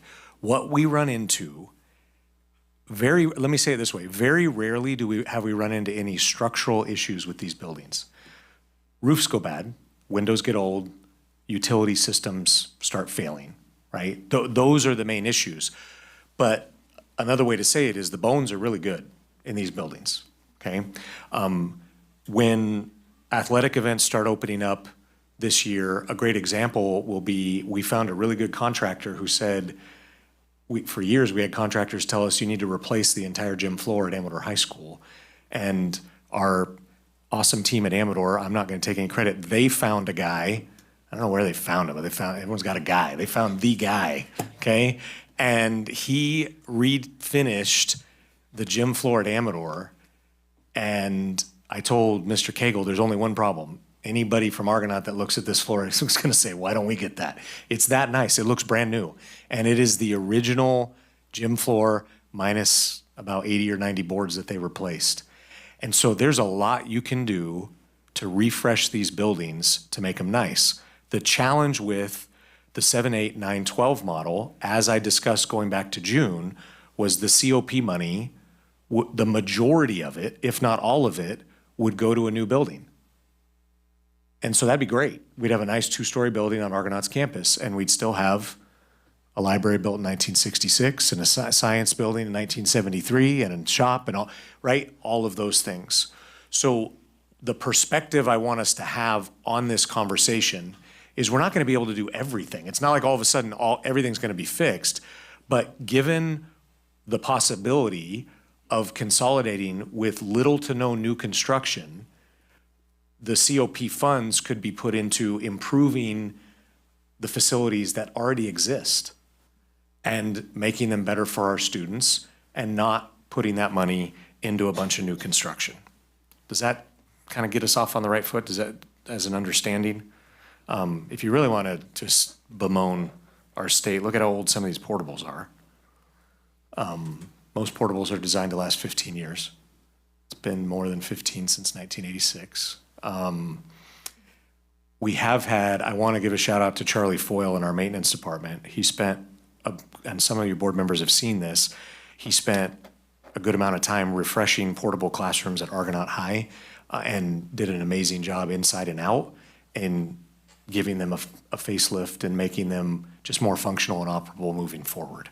And so that's something that we'll continue to look at when it comes to portables. So fiscal facilities implications of this: no new classroom construction needed, added capacity through renovations and some portable relocations. We do have portables at Jackson Junior.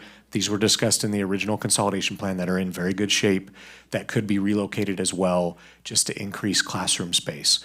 When you look at the loading capacities of the two schools, one of my concerns is technically when you look at the loading capacities, it says we could pull it off.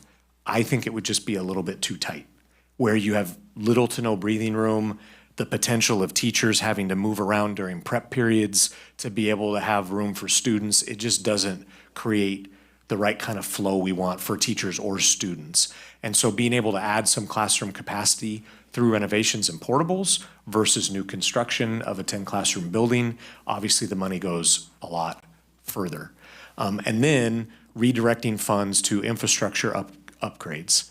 And these projects aren't as showy or flashy, but they're much needed. So looking at HVAC and roofing and plumbing and electrical systems and doing updates to these campuses that will help improve the life of our current buildings. And then of course, always looking at safety and accessibility and even technology modernizations. And then one of the things I really want to explore are outdoor enhancements. Secondary kids do not like eating in a cafeteria.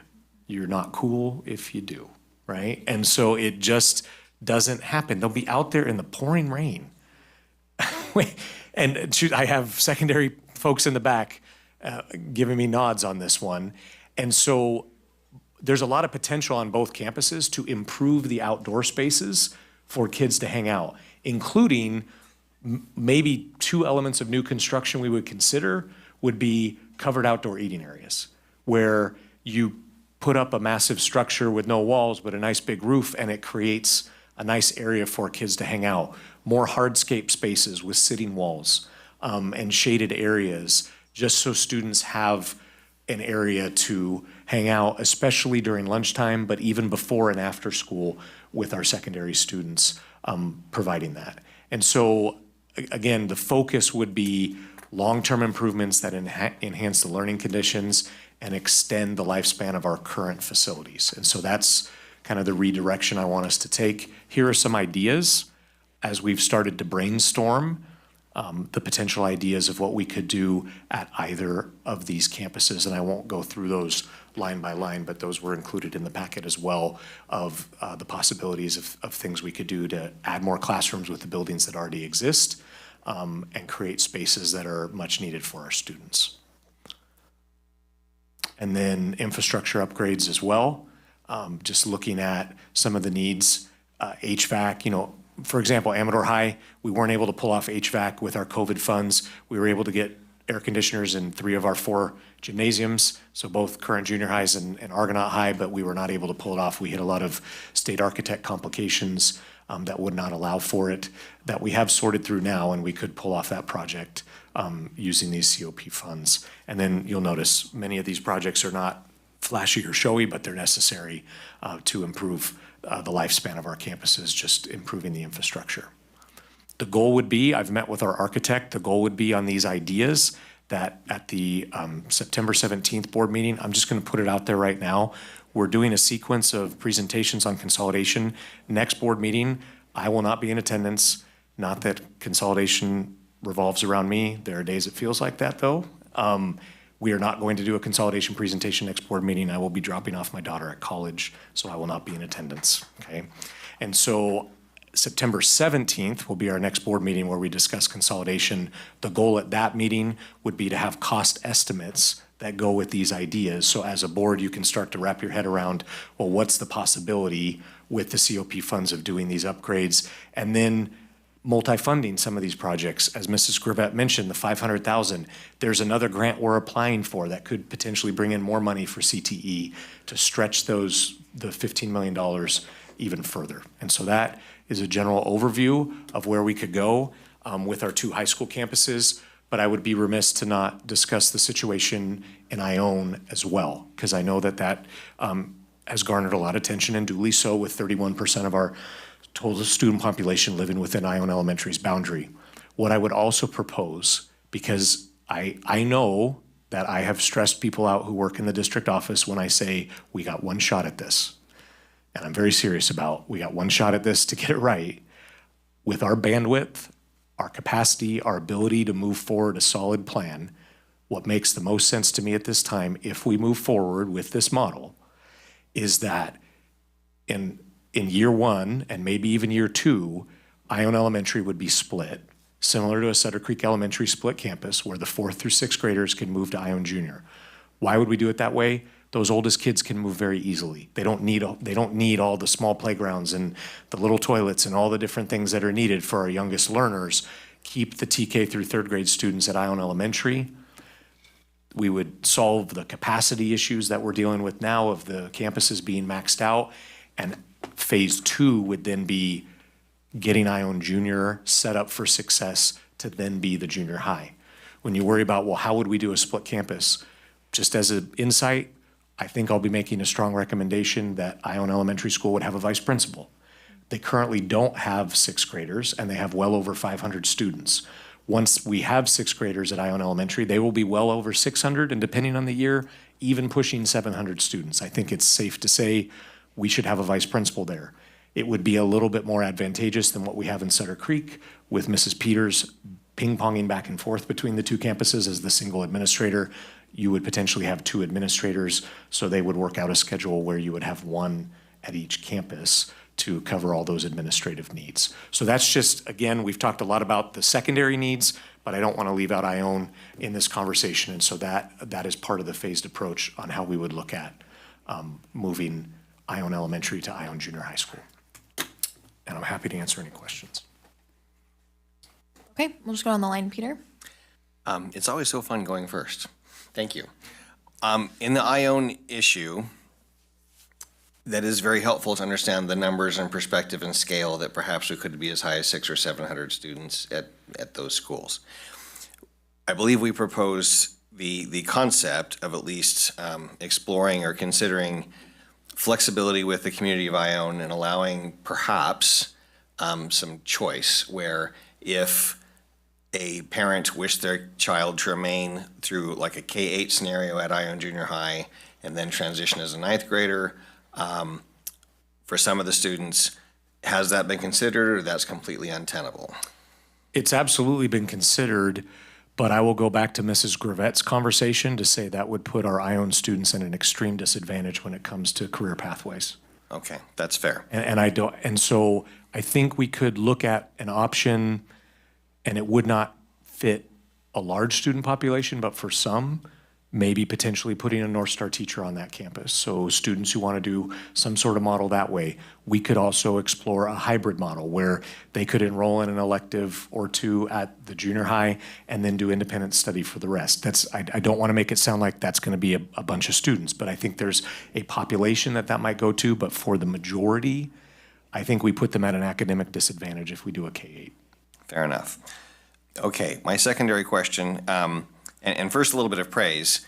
I don't want to misremember or be at all judgmental, Jared, sir, but when I was first brought on the board back in November, December, we had conversations in your office, and I was trying to ask, is there any way possible that we can avoid building this building? And that time you had said, no, we have to build the building. So I'm grateful that the team continues to work and figure things out, and if we can save significant dollars and not build a building, I think that's fantastic. Yeah, and I think the context of that was under the current consolidation plan of Argonaut becoming the 9th through 12th grade school, I would still stand by that comment that we would need the new building. Okay. But under this model, we would not. That's very helpful. Secondly, as someone who works at East Union High School that was built primarily in the 1960, right at 1960, and prior to getting the ridiculously nice new building that we have now that I now teach in, where I feel like, well, as some students have said, it looks like a college campus. It's really amazing.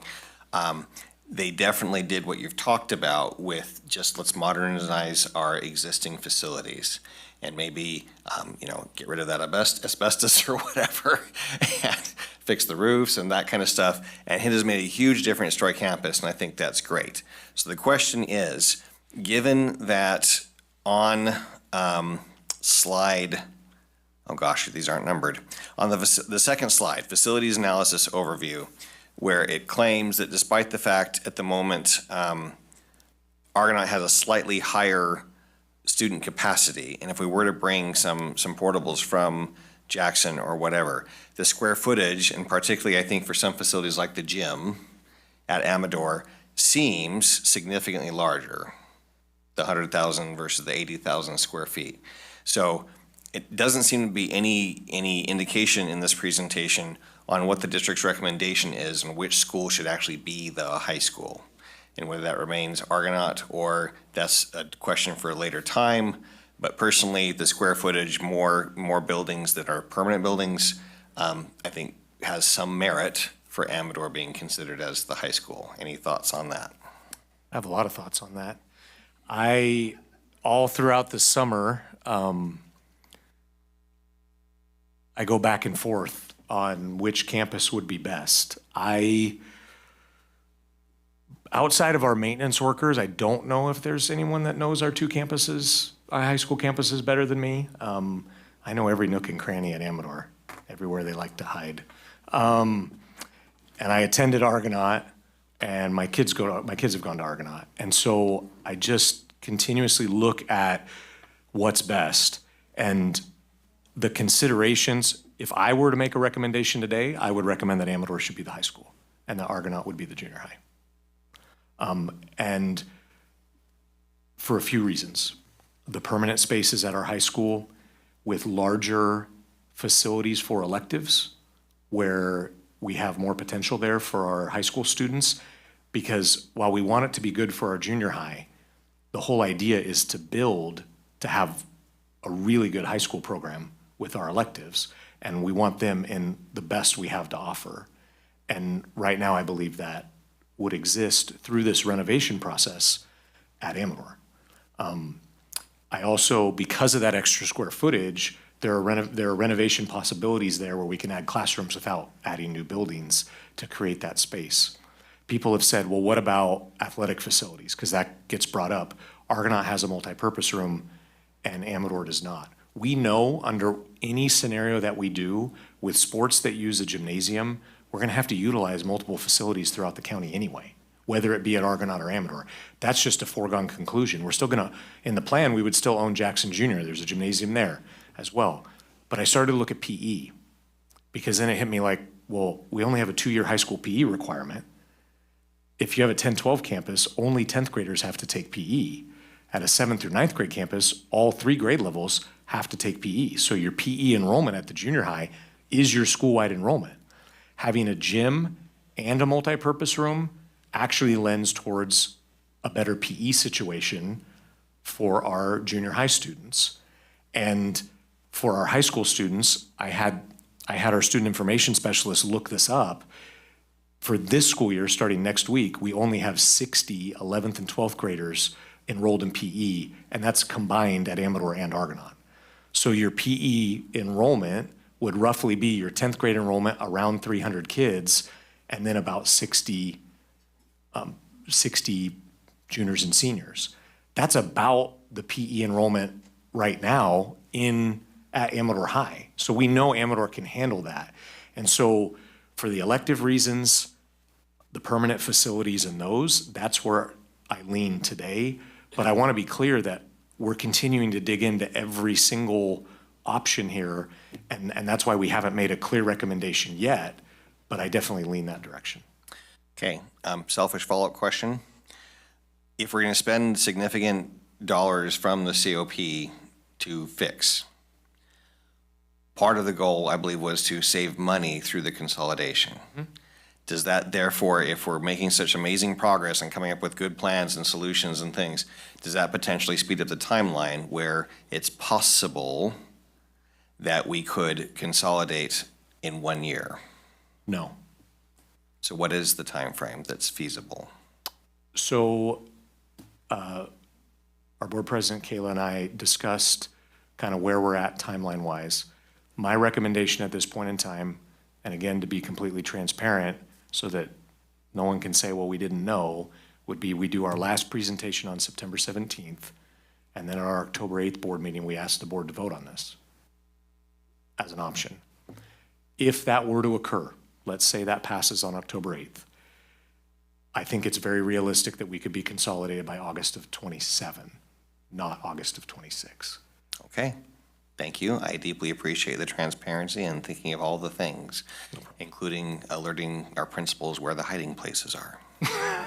There's a lot. Go ahead, Ken. Okay, so a few questions. I just wanted to make it crystal clear on the proposed phased approach for Ione, where you say grades TK through 3 to remain in Ione Elementary. That is only for a certain period of time while we're able to upgrade the junior high, is that correct? That is correct. So it would still be the plan to eventually down the road that Ione Elementary would shut down? Correct. Okay. That's our recommendation.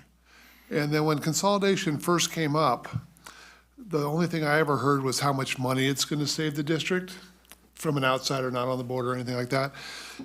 Is going to the 7, 9, 10, 12 model, does that save any money for the district? And if it does, where is that money saved? So you become more efficient with your staffing. So that, as we spend a lot of money on staffing, that becomes a massive savings. And then you also consider that we have fewer campuses to maintain. and fewer campuses to maintain, just the operational costs of our campuses, many of those costs are fixed no matter what the enrollment of that campus is. So having fewer campuses to maintain just will create an overall savings in operational costs to the district. So am I hearing that the main cost savings, and I've been asked this question, is going to be with less teachers? I would say less staff overall, including administrators.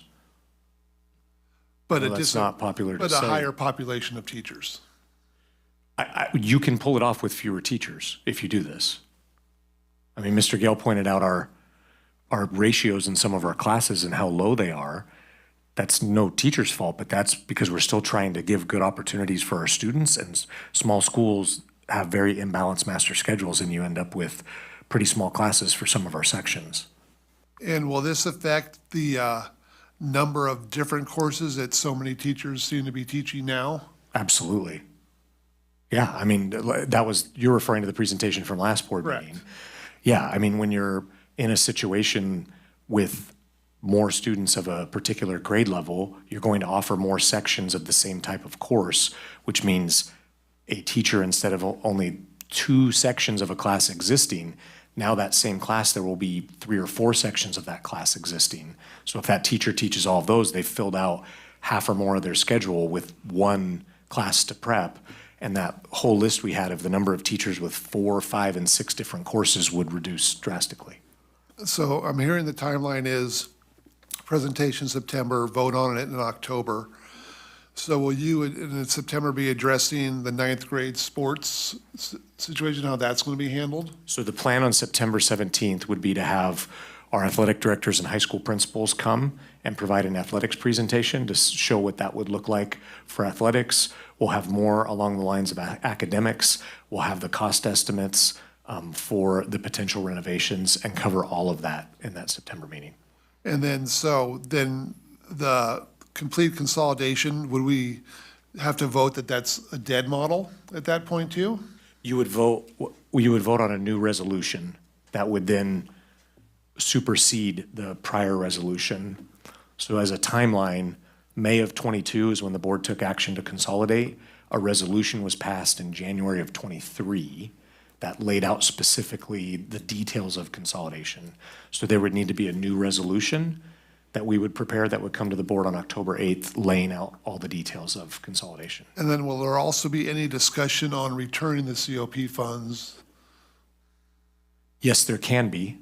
I'm not saying I just want to make sure, I don't know if all that was tied to consolidation, and now we're saying, oh my God, look at this big pot of money we have, let's throw it towards other resources that we weren't originally using them for. Yeah, I think that will come out, Ken, in the conversation with the cost estimates to show that if we want to do those projects via consolidation, we will need the COP, so that it's directly tied to, are those projects a high enough priority to keep the COP? So I think it would be natural to be part of that. So could 7, 9, 10, 12 model take place without using the COP funds? It doesn't sound like they really could or should, but I'm just wondering if they could. I think you could pull it off, but it would be very bare bones, and I wouldn't recommend it at this point. And then also at this point, if we were to go with this model, it makes the EIR irrelevant. Correct. All right, well, I look forward to September. Thank you. Thank you. Shane? I was going to ask an EIR question. I would think that the traffic study might have some bearing on which campus would be high school, because you have high school kids more high school kids are driving. I might have a mental block with talking about traffic. You're absolutely right, Shane. I mean, that is a huge consideration. I know one of the biggest safety concerns was high school students at Argonaut pulling out on the highway. If that is another advantage when I've gone back and forth over which one would be the high school, that yes, there would be increased traffic at Argonaut because you would have more students, but you would not have any student drivers. They don't start turning 16 till they're in 10th grade. If it's a 7th or 9th grade school, there would not be any student drivers on that campus. Okay. I was going to ask about Ione. I should have asked when Nikki was up. I was going to ask about the impact to the programs for our students that were in Ione, but if the plan would be that 7th and 8th Ione would come up to whatever the junior high is, then that probably is resolved then. Yeah, you wouldn't, if you kept the 7th graders down there, while they are a large student population, you still wouldn't have enough enrollment, and you definitely wouldn't have the facilities to do the elective offerings that were shown tonight for our 7th and 8th grade students. And it seems like they'd be shortchanged as far as getting what the other students would get at the other campus as far as classes and prepping, so. Not to mention, yes, agreed, but not to mention transitions. If we did that model in 7 through 9, Ione students would descend on the junior high campus for 1 year. And they would transition after their 8th grade year, and then they would transition again after their 9th grade year. And so while we haven't delved deep into, the social emotional aspects of this, kids transitioning like that, I don't think that would be good for 8th, 9th, and 10th grade all being at 3 separate schools. Yeah. Because that's what it would look like. Yeah. Your timeline that you're throwing out there, would that be when you said being ready for August of 27, would that be taking the time between whenever things were approved to proceed and getting the campuses ready and like getting the Ione campuses ready and? Yeah, and like I said, Ione wouldn't be totally ready under this idea for August of 27. It would be focusing on Amador and Argonaut. While we wouldn't have to do any new construction, some of these ideas that I threw out there would still have to go through the state architect. So we would have to submit plans, go through the state architect, go out to bid, and have contractors doing that inside of a year. Just everything would have to go perfectly. Yeah. And so that's why, back to Peter's question, I said we would need just a little bit more time to have that ready. And so August of 27 would make more sense. Okay.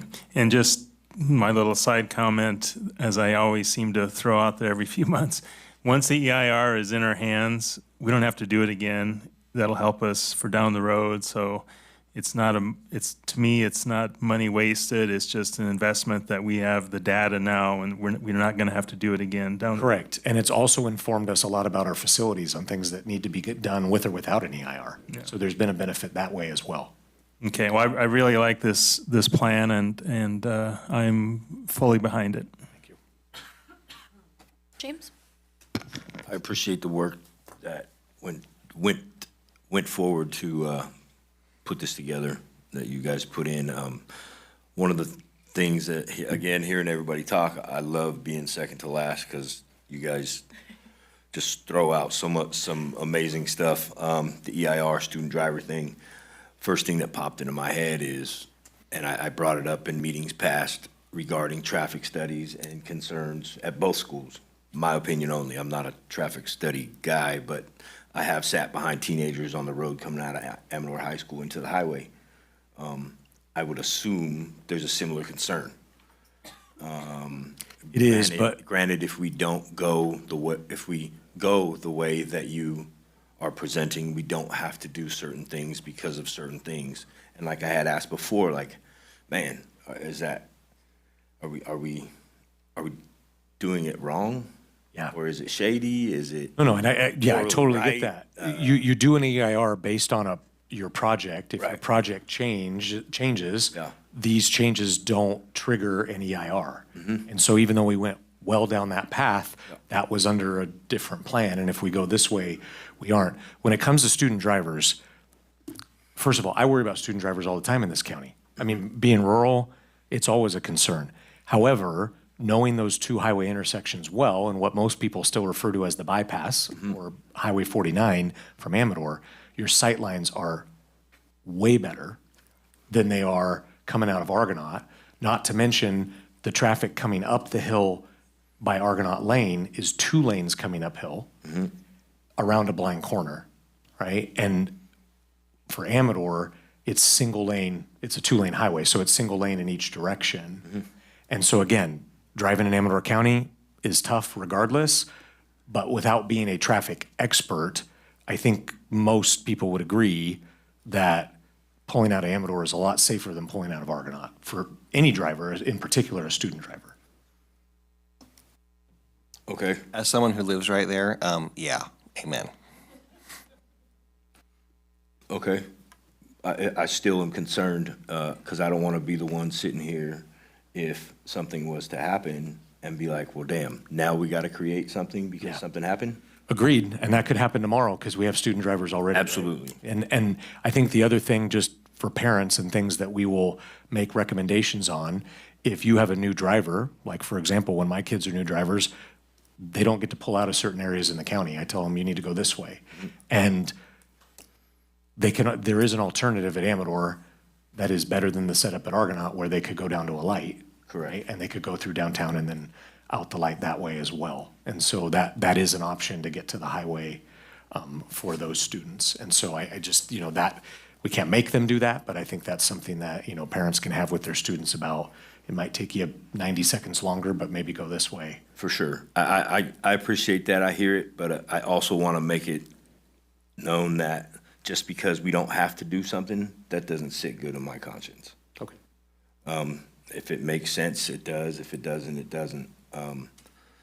The COP thing, the COP situation with that, I had asked if we can get a side-by-side stating and I believe, I took it from Shane, if we can get the comparison, the side-by-side, this is what it costs, this is what it's saving, this is what it costs, this is what it's saving. I haven't seen it yet because in my head, you get a loan, you are in debt.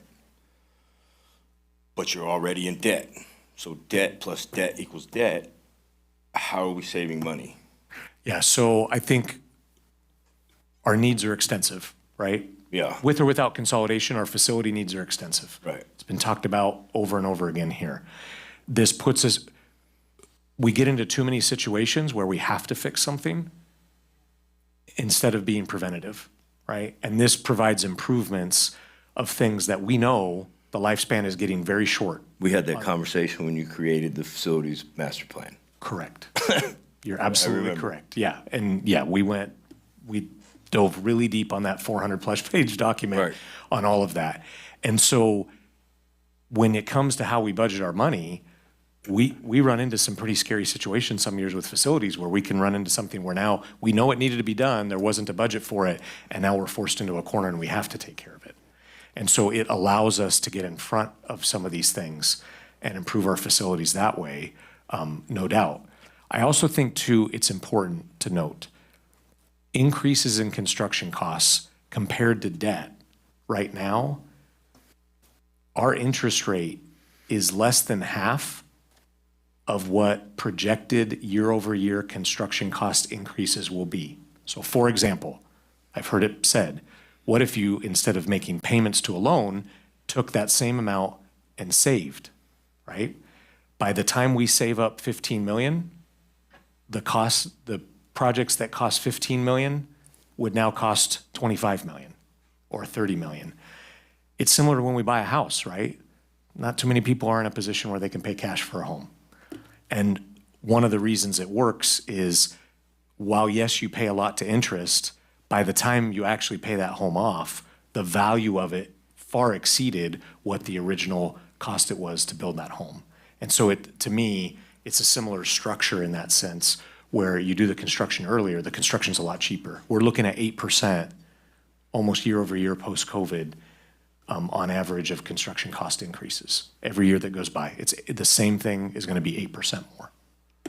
Is what Mr. Crow asked for impossible to produce? I don't think it's impossible. Robert's working on it. I mean, it's Will hard. it be before the presentation for recommendation? Thank you. I think I left that out in what would be presented on September 17th. Our plan is to include that on September 17th. We don't have a lot of scheduled agenda items on September 17th, so it's going to be a pretty heavy consolidation board meeting because of that.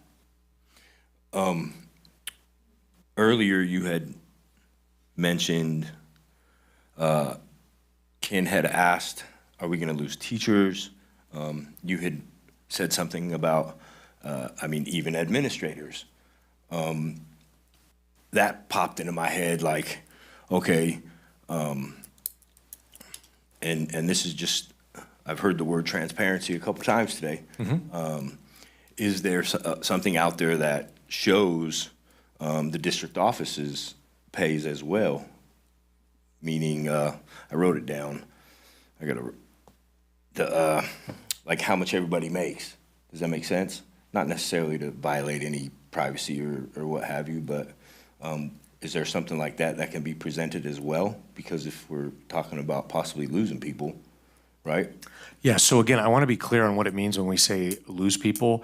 I would still agree with what the board said back in '22, that the reductions would not be through layoff, it would be through attrition. Right. So we have over a period of time, and it's possible that the first year or two of consolidation, we have more secondary teachers than the numbers are showing us. That's okay. Kids need a lot of help. We'll put them to work. Right. More intervention, more other things. But the goal would not be to push anybody out the door. But we know we have enough turnover that through the course of time, we would be able to reduce positions through attrition, not through layoff. That would be my recommendation. So, okay, attrition, I get it, but a breakdown of how much everyone in the district office is currently making, USD side and COE side, including staff and admin. Okay. Just so everything's out on the table, you know what I mean? Like builders build a house and you got all the plumber's papers and the engineer's papers, the electrician's papers, everybody. Yeah. Before we build, we're looking at everybody's papers. Okay.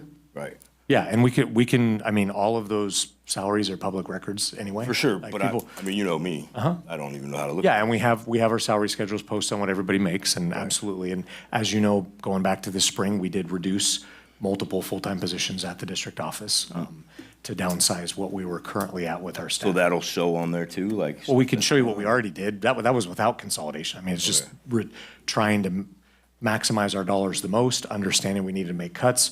We made significant reductions at the district office already, with or without Sure. consolidation in Yeah. positions. Okay. Will that be with the paperwork by September's board meeting? I don't directly tie it to consolidation, but if you want us to, we can provide information on that. I mean, we're talking saving money, right? I mean, everything's saving money. And I have been the one that has said we're heavy in the district office from 3 years ago, I believe, or 2 years ago. And I do notice that, what you said, you've been thinning it out. I see that. I just would like to see something, colors and shapes, right? Something Sure. in my face. Yep. All right. That's all. Okay, just, I don't have a whole bunch of stuff, just some comments, I guess, on your presentation. I did notice, I was also interested in the age of the buildings. I think there's three permanent buildings on combined campuses that are, there's only 3 buildings that are not almost over 20 years older than I am. That's pretty crazy. But old doesn't mean bad. We don't have to, we could definitely, they could use the upgrades, and I think what you said is true, though. I think that the buildings that we do have actually could be really nice buildings if we upgrade them. I mean, kids are hard on facilities, right? I mean, Yes, they're I have 4 hard. kids in my house. Just think of it's, in your own destroyed house, right? 24/7, yes. So again, it speaks to the quality of how these buildings were built. Mm-hmm. And I want to be careful of this, because when people complain about the buildings, it's like, but let's be honest, they were built really well. This is about upgrading. Mm-hmm. And you don't let a home sit for 50+ years and not do anything. Do nothing to it. Right? Even if it's Yeah. well built. Right. So yeah, I think that doing the kind of unflashy repairs, the plumbing, the electrical, the roof, the HVAC, doing those things is just so long overdue. And I think that it also, though, makes just for a better environment for teachers and for students to go to school in. So I think that those are a good use of money if we're going to be spending it.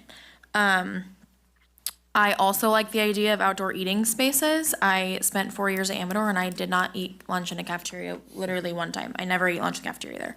So I think doing that is good. I liked your sitting wall idea. We talked about those, just more spaces for kids to go and be.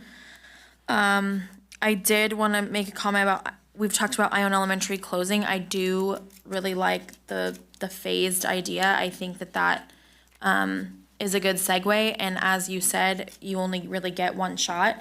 And I don't think that we, not to steal your word again, have the bandwidth to do all of that correctly right at one time. With the amount of kids, I think Ione could probably use a VP now, but if we did that, I think that is certainly necessary to have that extra admin there and support at that campus. And then eventually have that be the elementary school. So it's not that Ione will not have an elementary school, the elementary school will move to the junior high campus. I think that sometimes that gets confused. I've had people say, well, our elementary school is closing. I'm like, the facility is closing, but you have an elementary school. I just kind of want to make that clear. There is an elementary school and will not be losing an elementary school. I think that for me, and this is just kind of my take on it, is the overall goal of a consolidation plan is to offer better education options for students, upgraded facilities for students and teachers to be in, because no one also wants to teach in a crappy place, for lack of a better word. Superior athletic programs and opportunities. I know that right now, a couple of our programs are suffering because we don't have enough kids to fill out teams, full teams and whatnot. And so I've heard, the argument back and forth, like, are our kids gonna miss out on opportunities because we are consolidating? And maybe, I can't sit here and say no, that they absolutely know that they will not. However, just based on some of the things I've heard from the other side of the argument is that, no, we might actually be able to fill out the teams and be able to be really competitive in certain ways. And so I think that that's something to obviously be looked at, but superior athletic programs and opportunities. So there might be an opportunity for more sports offerings if we were to have one school versus two, things like that. I don't know. I haven't done all the research on it, just an idea. And also, I think one of the other extremely important parts of this is, we've talked about losing teachers and this and that and the other, but I think that the opportunity for our district to be able to retain teachers and support staff by offering better work environments, potentially better salaries and things like that, is something that could be obtained through a consolidation plan such as this. When you don't have two high schools operating under optimally and you've got technically overstaffed for a number of students, you are spending more money than is necessary. Whether that people want to hear that or not, I don't know, but it is the truth. So if you're able to have fewer teachers, as Jared said, I think through attrition, I know you've got people that would probably not want to stay for consolidate, things like that, that you would have the opportunity to have fewer staff members and therefore more opportunities for those staff members that you do have. And of course, coupled with hopefully fixing this insurance thing and doing all of this would provide better options and opportunities and make people want to come here. I talked about this the last time. When you have a county, an area to live in, people are attracted to come here by their schools. People want to move here if you have good schools. If you don't, people don't want to go here. People don't want to work here, things like that. And so I think that we as a board need to make decisions that put us on a path of growth and better outcomes for our students. Because right now, as Jared said, bringing these this is all important. Our buildings are important. The money cost is clearly something that has to be discussed. But I think that when you're talking about what is it that we're supposed to do when you have a school, I think sometimes the schools have gotten so far away from what it is we're actually here to do with all the other stuff, that the education of the students is what we are here to do.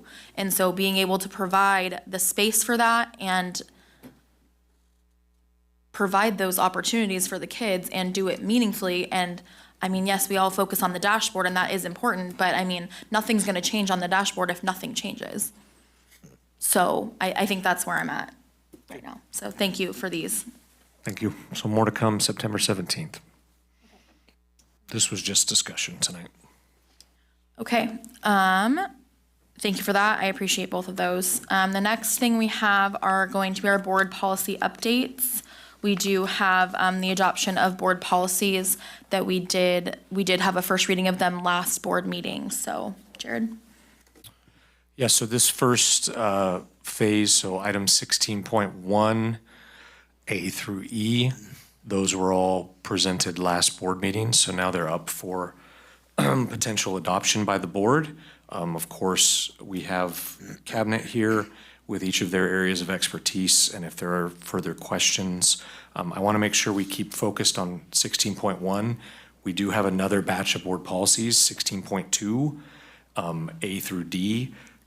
That's the first reading, right? And so I mentioned this last board meeting. This is now our new routine with the quarterly updates. Instead of giving you all of the quarterly updates in one meeting, because it's a lot, our goal was to split them up. It's still a lot of information, but trying to help you as board members wrap your heads around this.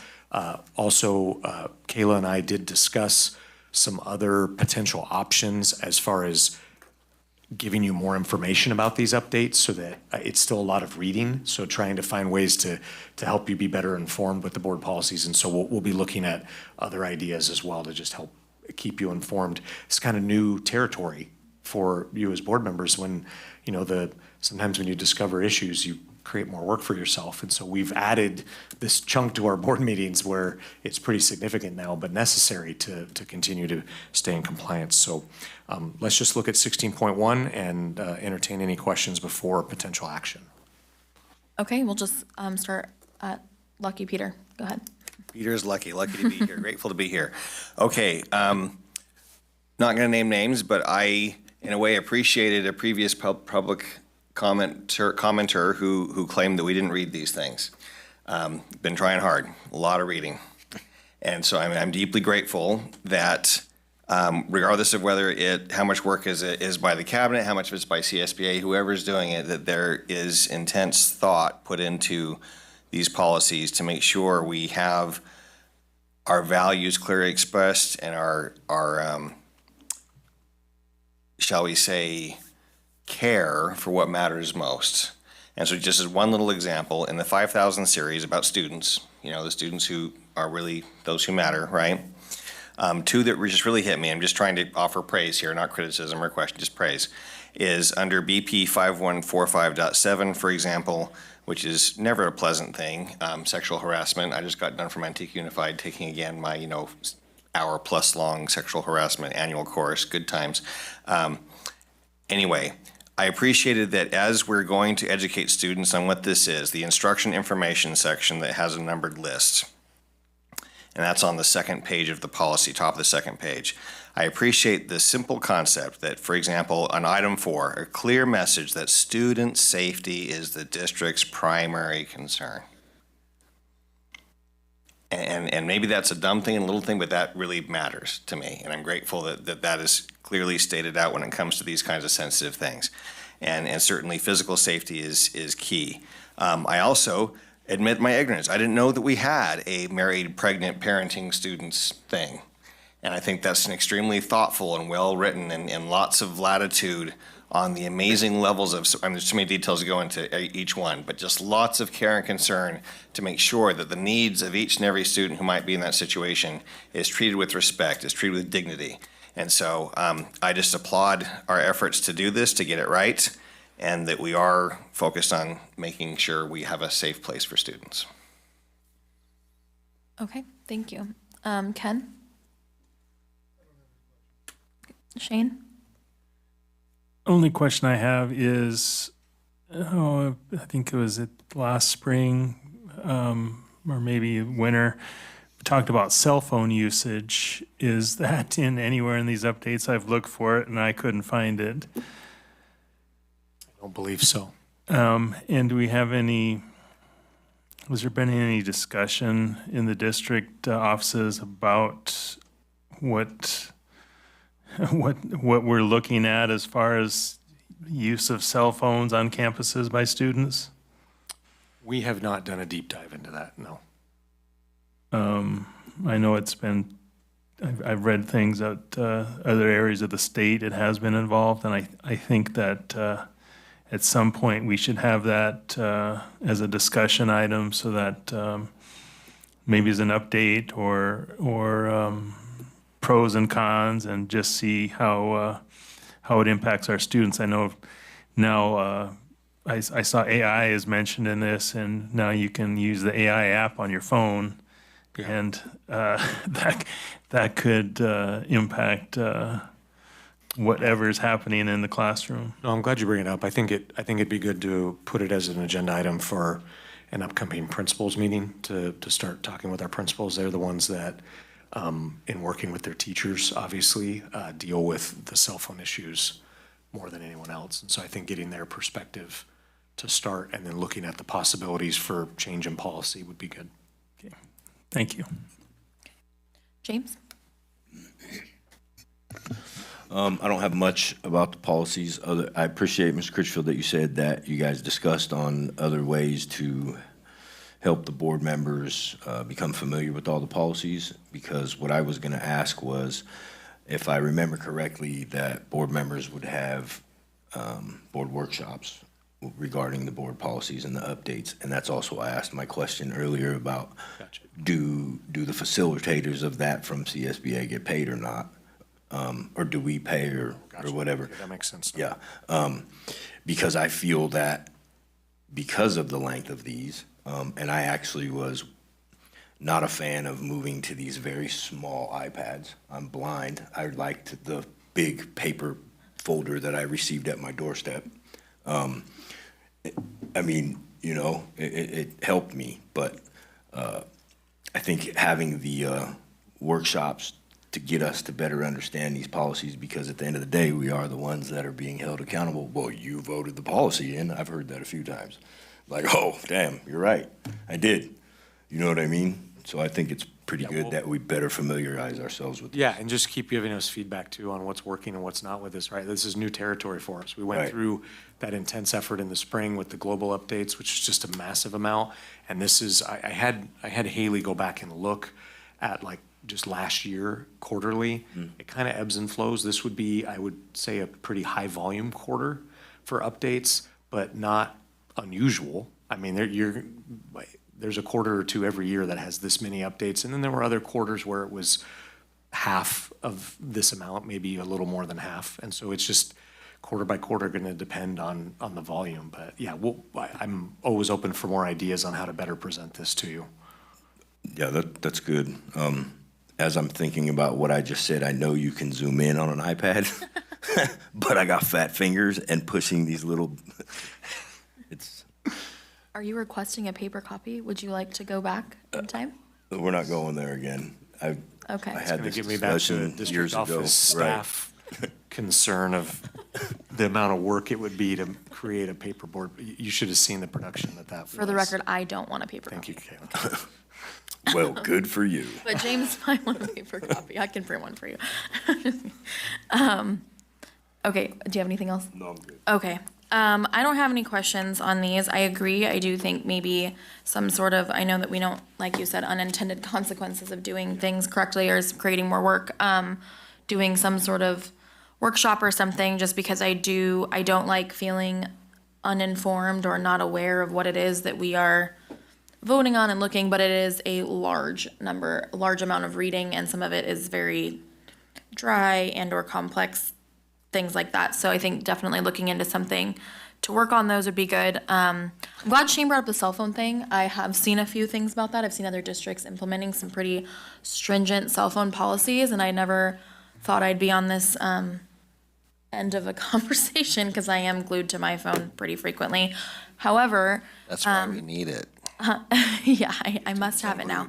But for our students, especially in a junior high and high school setting, I think I was probably right on the cusp of the last group of students to not really have. I had a cell phone in high school, but let me be clear, that was a little slight. The razors was the cool thing. So we didn't have all this. It was not on the internet kind of thing. And I think that kind of revisiting some of that might take away distraction, at least during, they can do what you want at home, but at school is so distracting, and the outside and the social issues that come along with it. I mean, I've dealt with high school, the pictures, the things, all of the things that just come hand in hand with having this 24/7 on them. Maybe, like Shane said with AI, let's teach them how to write on the paper and with their own brains and not ChatGPT and whatever else that we're using at this point.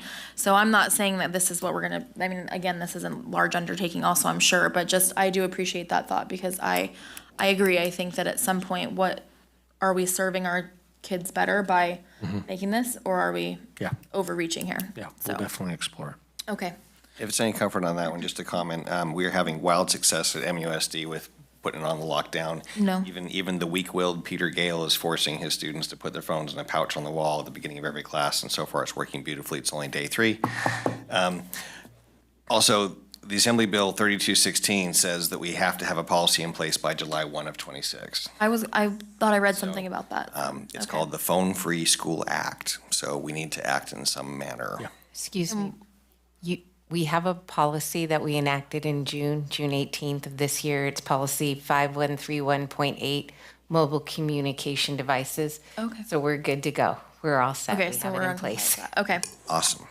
all right. But we definitely could look at bolstering the policy. Sure, bolstering, and yeah, and I'm interested, just really quickly, do they use them during break too? Do they use them during break or no? So there are high schools within my district that are using more extreme efforts, even technology like little lock boxes and things like that. Like in Manteca High, rumor is, I haven't seen it myself. At East Union, we're just trying to have every staff member on board on a procedure. You pouch it when you come in. If you have to leave, we use a digital system, so we have a QR code right next to the pouch where you pick up your phone, you scan on your hall pass, you put it back in the pouch. You don't walk out of the room with the phone. And yes, during lunch and after school, before school, yeah, they've got their phones. But as far as classroom instructional time, it's making a huge difference, in my opinion. Okay, good to know. There are teachers that do the pouch thing Are there? in high school that Okay. I'm aware of, yeah. Sure, okay, I get the complaint every day. I'm sure, yeah. Okay, I gotta put my phone up. okay, all right, so, I won't ask who. I don't know who would complain about that, but, in your house. Okay, so we would need, a motion for these policies. I motion that we adopt item 16.1, adoption of board policies, the 0 series, 1,000, 5,000, 6,000, and 9,000 series bylaw updates. I'll second. Okay, and the vote, Peter? Yes. Ken? Yes. Shane? Yes. James? Aye. I'm also a yes. Hey, thank you. So now our next phase of this, Kayla, is 16.2. This is a first reading only. Again, back to our procedure where board policies, unless it is a rare occurrence, would come to at minimum 2 board meetings. There is the ability for the board to waive that first reading. If we stay on top of things, there's no reason I see for us doing that except in emergency circumstances. So again, any questions you may have tonight, this is just a first reading, and these board policies would come back at the next meeting, August 27th, for potential approval. Okay, any questions or comments on these ones? So fun always going first. Okay. At last meeting, we may or may not remember, I put Patty on the spot a little bit asking about our issues with potential conflict. It's a heated issue, difficult issue. While I was knocking doors, it's the only thing people ever want to talk to me about. So it's something the community seems concerned, at least a little bit, that and consolidation. In the 6,000 series, BP 6145.2 athletic competition, at the time, the last meeting we discussed this, I tried to ask whether or not this is taking a stance one way or the other regarding transgender students competing in female sports athletic type stuff. And so I just wanted to ask for some clarification on what the district's viewpoint is regarding this, conflict or this vacillation between Title IX and federal versus state and this little battle that's going on. Yeah. Because during the, I guess it's the section here that says non-discrimination and equal opportunities, the 4th paragraph down, it's a short paragraph. It says superintendent or designee shall ensure that equivalent athletic opportunities are provided for males and females, which to me seemed to be the traditional reading of Title IX. That's what we do. We make sure we have sports for girls. Then there's a comma, and it says, and that students are permitted to participate in athletic activities consistent with their gender identity. So some people view that that's total harmony. Some people view that's in conflict with itself in the same paragraph. So I would just love to understand perhaps what we see as our current pathway and what legal has advised, or I don't know. We don't need to spend a lot of time on this. I just want to understand it better. Yeah, I'll just do a brief overview. I'll start with that, and then Patty, if you have anything else. I've been digging into this quite a bit. We have a situation where the U.S. Department of Justice sued the California Department of Education and the California Scholastic Federation, which oversees athletics, and they asserted that the policies allowing transgender girls to compete in girls' sports violate Title IX under the new federal interpretation through an executive order from our president. And so California has responded by defending this and also filing a countersuit. And so here's the problem, to put it simply. If we keep our policy the same way, we are in alignment with state policy. If we change it, then we are in alignment with federal policy. Either way, we're in violation of one or the other. So we don't have a clear recommendation. My thought on this, there's a lot of thoughts I have on this, but one of my thoughts I had on this was we've been put in a terrible position when the federal and the state government can't see eye to eye on something. So now we're in the middle of this, not knowing what direction we should go, right? Because this is a classic, no matter which one you pick, you're going to be potentially in violation of a policy. And so I called our section commissioner at Mike Garrison. He and I spoke today because it hit me the other night. There's also a CIF bylaw that allows for transgender students to participate in the sport that aligns with their gender identity. And so my question was, if we went in a different direction than the bylaw, does that put our student athletes at risk of not being able to participate in sports because we have a policy that doesn't align with the CIF bylaw? They don't have a straight answer for us yet. A lot of that has to do with this is evolving. There are districts in the state, the closest being in Placer County, that have passed resolutions aligning with the federal government's stance on transgender athletes. And so we're in a difficult position right now because we're definitely caught in the middle between these two organizations. I am reticent to recommend any changes because I do not want our student athletes to be put in a position that puts their athletic participation at risk because of a policy that we created that's in violation of a CIF bylaw. So I think it's best right now to stand pat with where we are, but to not stop, but to explore this further and advocate as I work with our California County superintendents to get our state government and our federal government to figure this out and not put us in a terrible position of having to choose which policy are we supposed to follow. So there's a suit and a countersuit, and then we're sitting here today supposed to be creating a policy. Following who, right? And I normally like to make strong recommendations, but we're in a rock and a hard spot here. But I worry about CIF ramifications right now and unintended consequences for student athletes. Thank you. And I think that's probably wise, and I don't remotely want to pretend that I know any better than the federal or state government or anybody else does. I just know that while knocking doors, a lot of people seemed upset about this issue and also about the consolidation issue. So thank you for offering some perspective on that. Appreciate it. Yeah. Okay, Ken? I have not had the time to read through all these, so I'll hold any questions until our next meeting. Okay. But I also think the hope that our state and the federal government will ever come together is just not happening. Yeah, well, I mean, that's why the courts are going to probably end up figuring it out, right? I mean, you got a suit and a countersuit. Yeah, that's going to be a long road. It is. But, so no questions today. Okay, Shane? Just, I'll probably have more questions at the next meeting. Just a comment following up Peter's statement or questions. I just want to make sure that at the most, focus is on our students and that they're not put in a predicament where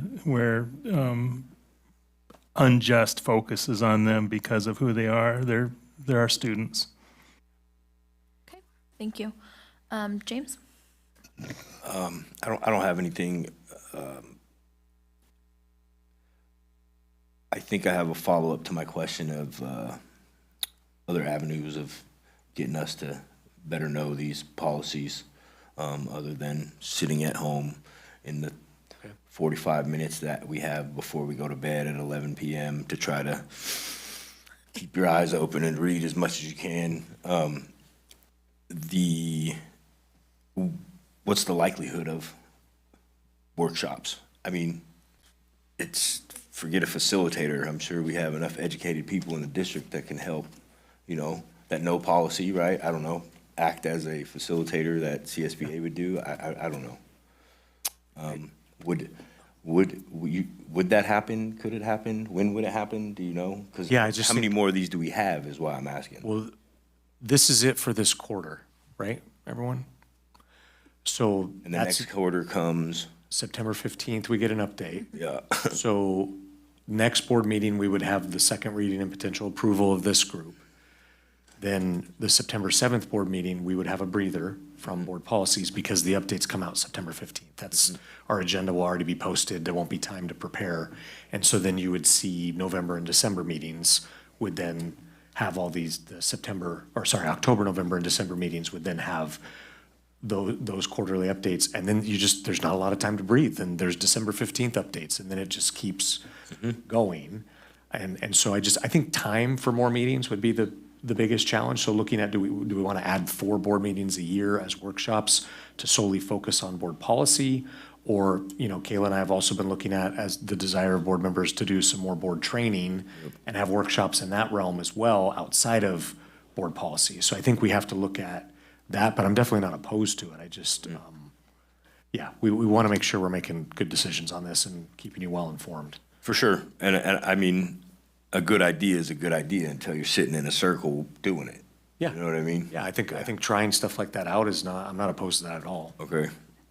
All right. Thank you. I don't have anything. I was just curious when. Okay. I don't have anything else on here. So with that we don't need any action on that one. So we would just move to reports. Mr. Critchfield, I won't skip you this time. Yeah, we've been busy this week in particular.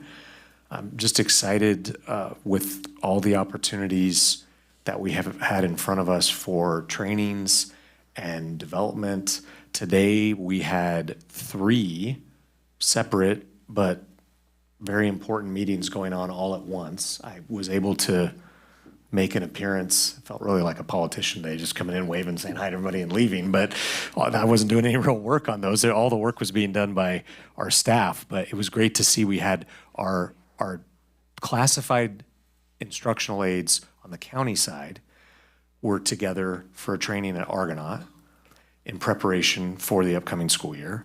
Our MTSS leadership team, so that's teachers and principals, were with Sadie and Patty most of the day working on Renaissance, the contract that the board approved and the rollout of that, and also our new teacher university, which we're super excited about.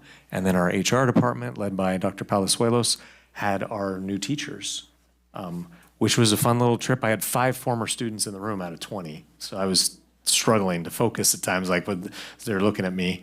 But that was really cool to see those students come back. And so they were with HR for half a day. Technology department came in, just trying to get them up to speed. And then tomorrow, those teachers will then be paired up with their teacher leaders at their campuses, their MLT instructional leaders, which I don't know if we've had sites do this, but I don't know if we've ever had the district create a focus this way. And I want to thank my cabinet team for doing all the heavy lifting and the planning to get that ready, and our teachers and administrators that have been so willing to do this, where we're really trying to get our new teachers off on the right foot. Because many of us, our experience, whether it was in this district or another, your introduction was meeting with the site secretary and they gave you your keys and told you where your classroom was. And then you try to find the librarian to see where your textbooks are and good luck. And so we're trying to enhance that. And I feel like we're off to a good start. And I told our leadership team with MTSS leadership team, so teachers included, this is going to be a work in progress. Year one may not look like year two as we learn what works and what doesn't, but just the effort going into providing support for our new teachers is super important. So I just wanted to point that out and thank Cabinet and everybody else involved. Directors as well were heavily involved in getting those events planned. And then on top of that, we do have our all-staff kickoff coming up this coming Monday morning. And so again, as has been tradition, staff that are under contract are required to be there. We do have some staff that are not under contract. We will pay them to be there. We want them to be there and support them in that. And so we hope we have close to all, if not all of our staff show up at Argonaut High School. Board members were invited. I've received an RSVP from one of you. Just please let me know if you plan on attending. We'll do it short and sweet. We have a lot of awesome celebrations. We have quite the crew of 20, 25, 30, and 35-year employees that will be celebrating at our kickoff, which is pretty awesome to have. Don't we have two 35-year employees, Adrian? Yeah, two 35-year employees. So that's pretty awesome to have that. So that'll be Monday morning. We'll get everybody out of there fairly quickly so they can get onto their campuses because school starts in 1 week from today. So I wish everyone the best. Okay. Peter? Okay, I was the RSVP. I'm sorry I will not be at the kickoff. I will be in my own classroom doing my own teacher thing. No, I had one RSVP that's coming, so. Okay, one that's coming, yes. okay. I'm not the only bad guy. All right. Go Ken, awesome. I am grateful for the clarity on what the efforts are to try to support staff members. I think that's absolutely crucial that we do everything we can to help our teachers and other staff members be successful so that our students are also successful. So I definitely applaud those efforts. It is wonderful to be back in the classroom. The teachers in the room are welcome to judge me and think there's something wrong with me because, we get all this time off. We get, I had June and I had July, and by about the middle of July, I was like, I missed my classroom. And so I'm thrilled to be back at it and grateful that we have positive, good things moving forward. I'm deeply grateful for the academic focus on the potentials if we choose to go this way with the 633 plan on consolidation. It's a privilege to be part of this. Thank you. Okay. Ken? I just want to comment that it's been a very hard meeting with the benefits discussion that we've had to have, and I hope that there are some solutions that come out of the upcoming meetings between the district and the unions. And I also want to say that, we're just talking about, I guess, the 633 model the last few meetings. But as far as I'm concerned, it seems like I've heard more positive things just in the last 2 months than I ever heard about the consolidation plan to move to Argonaut as just one high school. So I don't know if that's just me up here experiencing it and having to listen to everything that's going on, or if maybe we're actually thinking through a process that might be great for our kids. So I'm grateful for that. All right. Shane? Just want to repeat what I said earlier. This insurance issue is hard to think about the impact it has on our teachers, and I encourage all the leadership to reach out to all the teachers and to make sure that they're fully informed, and so that hopefully when we get an update that some progress has been made. And it, like I said, reluctantly, I voted yes because that was the only option. I'm very encouraged by the discussion on the format of the 6, 7, 8, 10, 11, or 7, 8, 9, 10, 11, 12 format.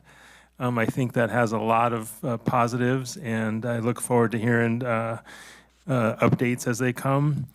And I received a work order at the Shane Crow shelf building business from a Mrs. Crow, so that's what I'll be doing over the weekend, and welcome all the teachers and students back. All right, James. I need some shells. Okay. Where do I send my request? I like to kind of echo what Shane said and everybody had said for that matter regarding the insurance situation. It's involving people that I highly respect in this community that we live with, that we love, that have helped raise our kids. We got to figure it out. And like I had said before, last time looking at Robert, I remember looking in his eyes. I said, I appreciate the hard work you're doing, and I feel strongly that it will find its way back to something worthwhile. I don't even know how to say that, but I trust you. It definitely was a hard meeting. To see people walk out that I respect and disgust hurts, but I get it. I understand. I probably would have been louder. So it wasn't fun. Thank you. Yeah, I agree. I mean, this meeting was not something I was looking forward to, number one. And it's really not a super fun job to have to make these kind of decisions that are super impactful in people's lives. And so I am also hopeful that we will come up with some solutions and be able to work together to make this, I'm not saying it's gonna be perfect, but make this work out better than what's currently on paper for our members. I've got friends, former colleagues in the district, my own son's teachers, things like that, that it does hit a little bit harder when you know that these are real people that this is affecting. And so, as I had mentioned before, that just to kind of continue down the path of making things as right as they can be and getting this place on the right track, I think we've been making some good progress on certain things. This is clearly a hurdle that we have to clear, but I'm hopeful that we will get there, hopefully with minimal repercussions here. On a more positive note, the fair was this last week, and I did want to give a shout out to all those kids and teachers and stuff that put so much time and effort and energy and money and whatever. I mean, a corn dog is $12, you guys, into going to the fair and doing this and staying there and putting on, especially our ag teachers, are rock stars. I mean, that is kudos to you, because you'd find me hard pressed to go stay there for a whole week. So I did want to give a shout out to that, because that is so much extra time and energy and commitment that they are doing when a lot of other people are off and they're not. And so kudos to them and the kids that put in so much work. And I go see the artwork, and my kids really liked the fur and feathers barn. They like the bunnies and whatnot. So all of that kind of stuff that they're doing and teaching them so many valuable skills is really cool. And also for our students that are in our competitions, the Rodeo Queen and Miss Amador and all those other things that are fun traditions that they do. So that's kind of where I wanted to hopefully leave off the meeting on a positive note. I don't have anything else. Our next meeting is set to be held here on Wednesday, August 27th at the same time, open session at 6:30. And with that, we are adjourned.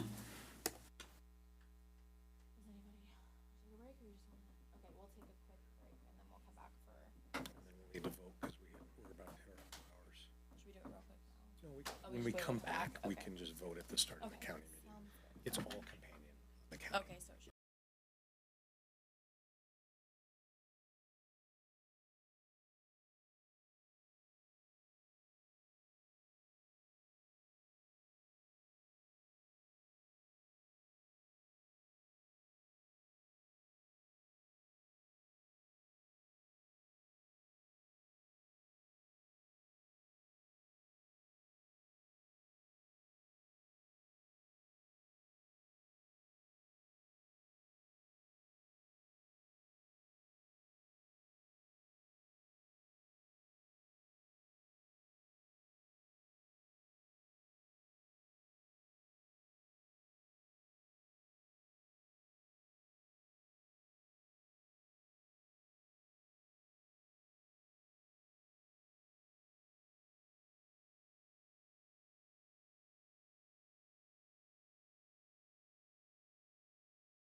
Okay, we are going to go ahead and open up the next meeting, the Amador County Office of Education meeting. Yes. We're going to extend it by 15 minutes. So before we will call the meeting to order, and all board members are here. Before we move into the items, if we could we just need to extend the time, probably, let's just do 20 minutes just in case. A motion to extend the meeting 20 minutes. Okay, and the vote, Peter? Yes. Ken? Yes. Shane? Yes. James? Aye. I'm also a yes. Okay, are there any deletions or corrections to the agenda? There are not. We don't have any presentations or recognitions. Next, we're going to move on to employee organizations. I don't see Mrs. Angie Lucas, and I don't see Miss Matheson. So we'll move on to public comments on non-agenda items, and we do not have any. So we'll move on to item 8, the consent agenda. Does anybody have any questions or comments on consent? No. Okay, Move to approve the consent agenda. Second? okay, and the vote, Peter? Yes. Ken? Yes. Shane? Yes. James? Aye. I'm also a yes. Okay, moving on to item 9, we do not have any communications. So that brings us to item 10.1, recommendation for change to health and welfare benefits. Mr. Norton? Thank you, Board. This is a companion item to the district side and would be the board's recommendation to change our health and welfare benefits to CalPERS. Okay. Any questions? Peter, any further questions? Is there any significant difference with our employee groups on how this impacts them? No. Okay, thank you. Okay. Ken? No questions. Shane? No questions. James? No questions. I don't have any further questions on this item either, so we would just need a motion. Motion that we approve item 10.1, recommendation for change to health and welfare benefits to CalPERS. Second. Okay, and the vote, Peter? Yes. Ken? Yes. Shane? Yes. James? Aye. I'm also a yes. That brings us to 10.2, the resolution, ACOE 2526-2, CalPERS health benefits. Mr. Norton? Thank you, Board. Again, this is a companion item to the district side and is the resolution to officially move to CalPERS. Okay.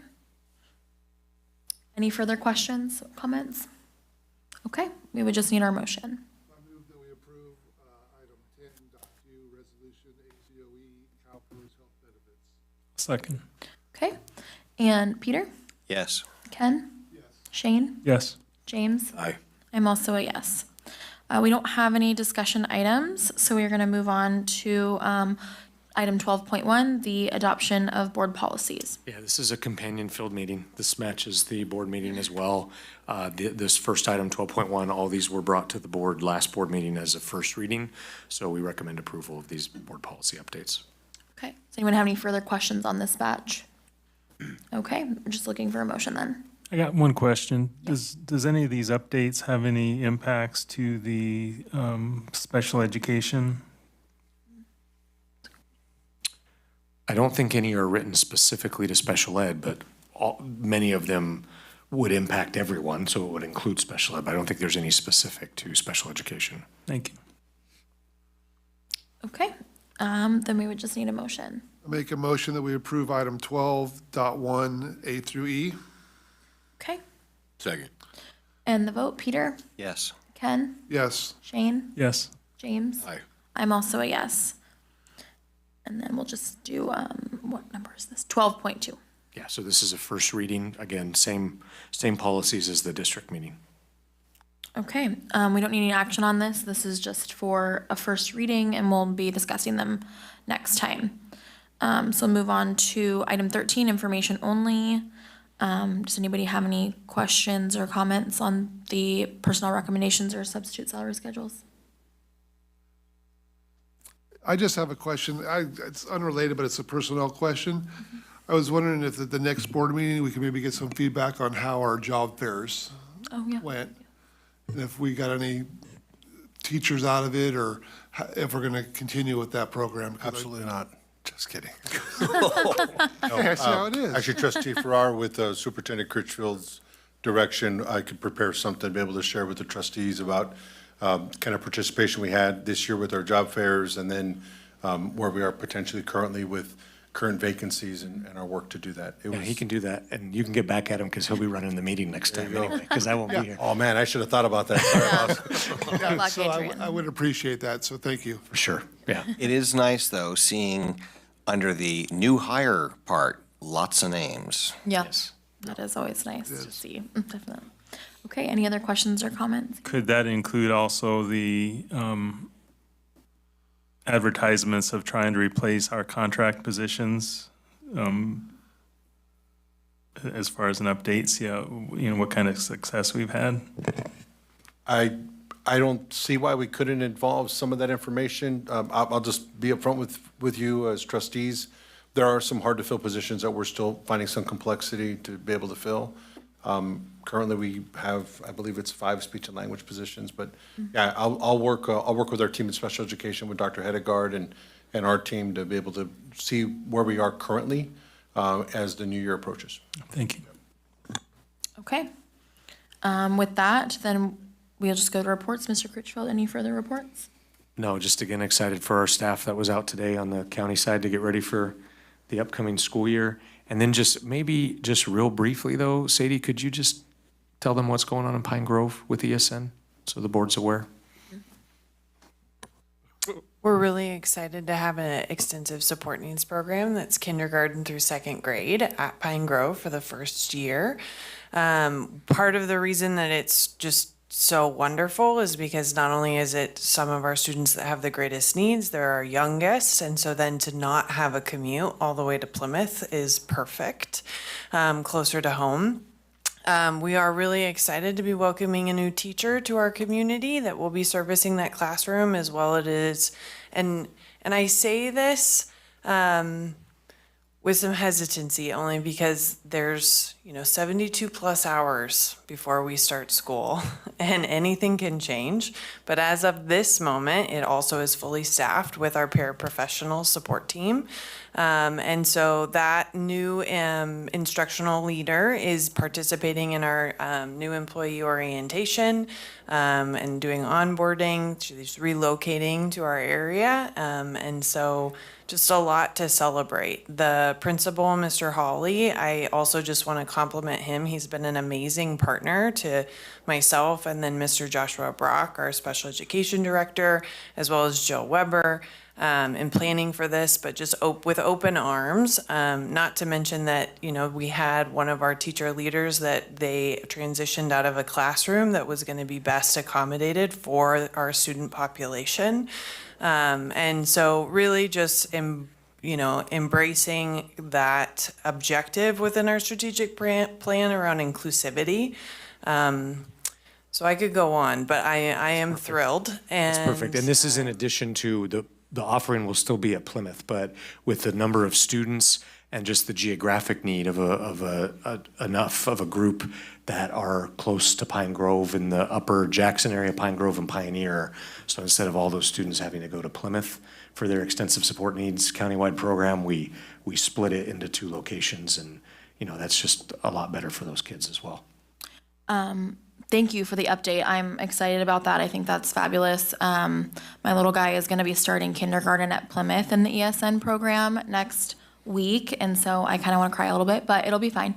But I have also noticed some really good stuff happening over there and some major improvements, and I'm excited about that too at Plymouth as well. I think that we've worked really hard to really bolster that program over there, so I'm excited for that as well. Okay, Peter, do you have any further report? No, just again, grateful for all of our employees and including and perhaps especially, not that I'm, biased or anything, toward our county employees who do work extra hard to meet some of our students with the greatest need. Okay, thank you. Ken? I just said I'm looking forward to Monday morning, and I'm hoping that part of the agenda will be that we're going to recognize all the new teachers of the district. Is that going to happen? So as far as recognitions go, we welcome them, but we actually use the kickoff as an opportunity to celebrate our longevity employees. So we have in all the 5-year increments, starting at 5 years, and like I had said earlier, up to 35, we spend the most time recognizing them for their service to the district. All right. I think it would be important to recognize the new teachers, to let them know they are part of the family and we recognize them. Yeah. So Okay. just an idea. Okay, yeah. Okay, Shane? Nothing to report.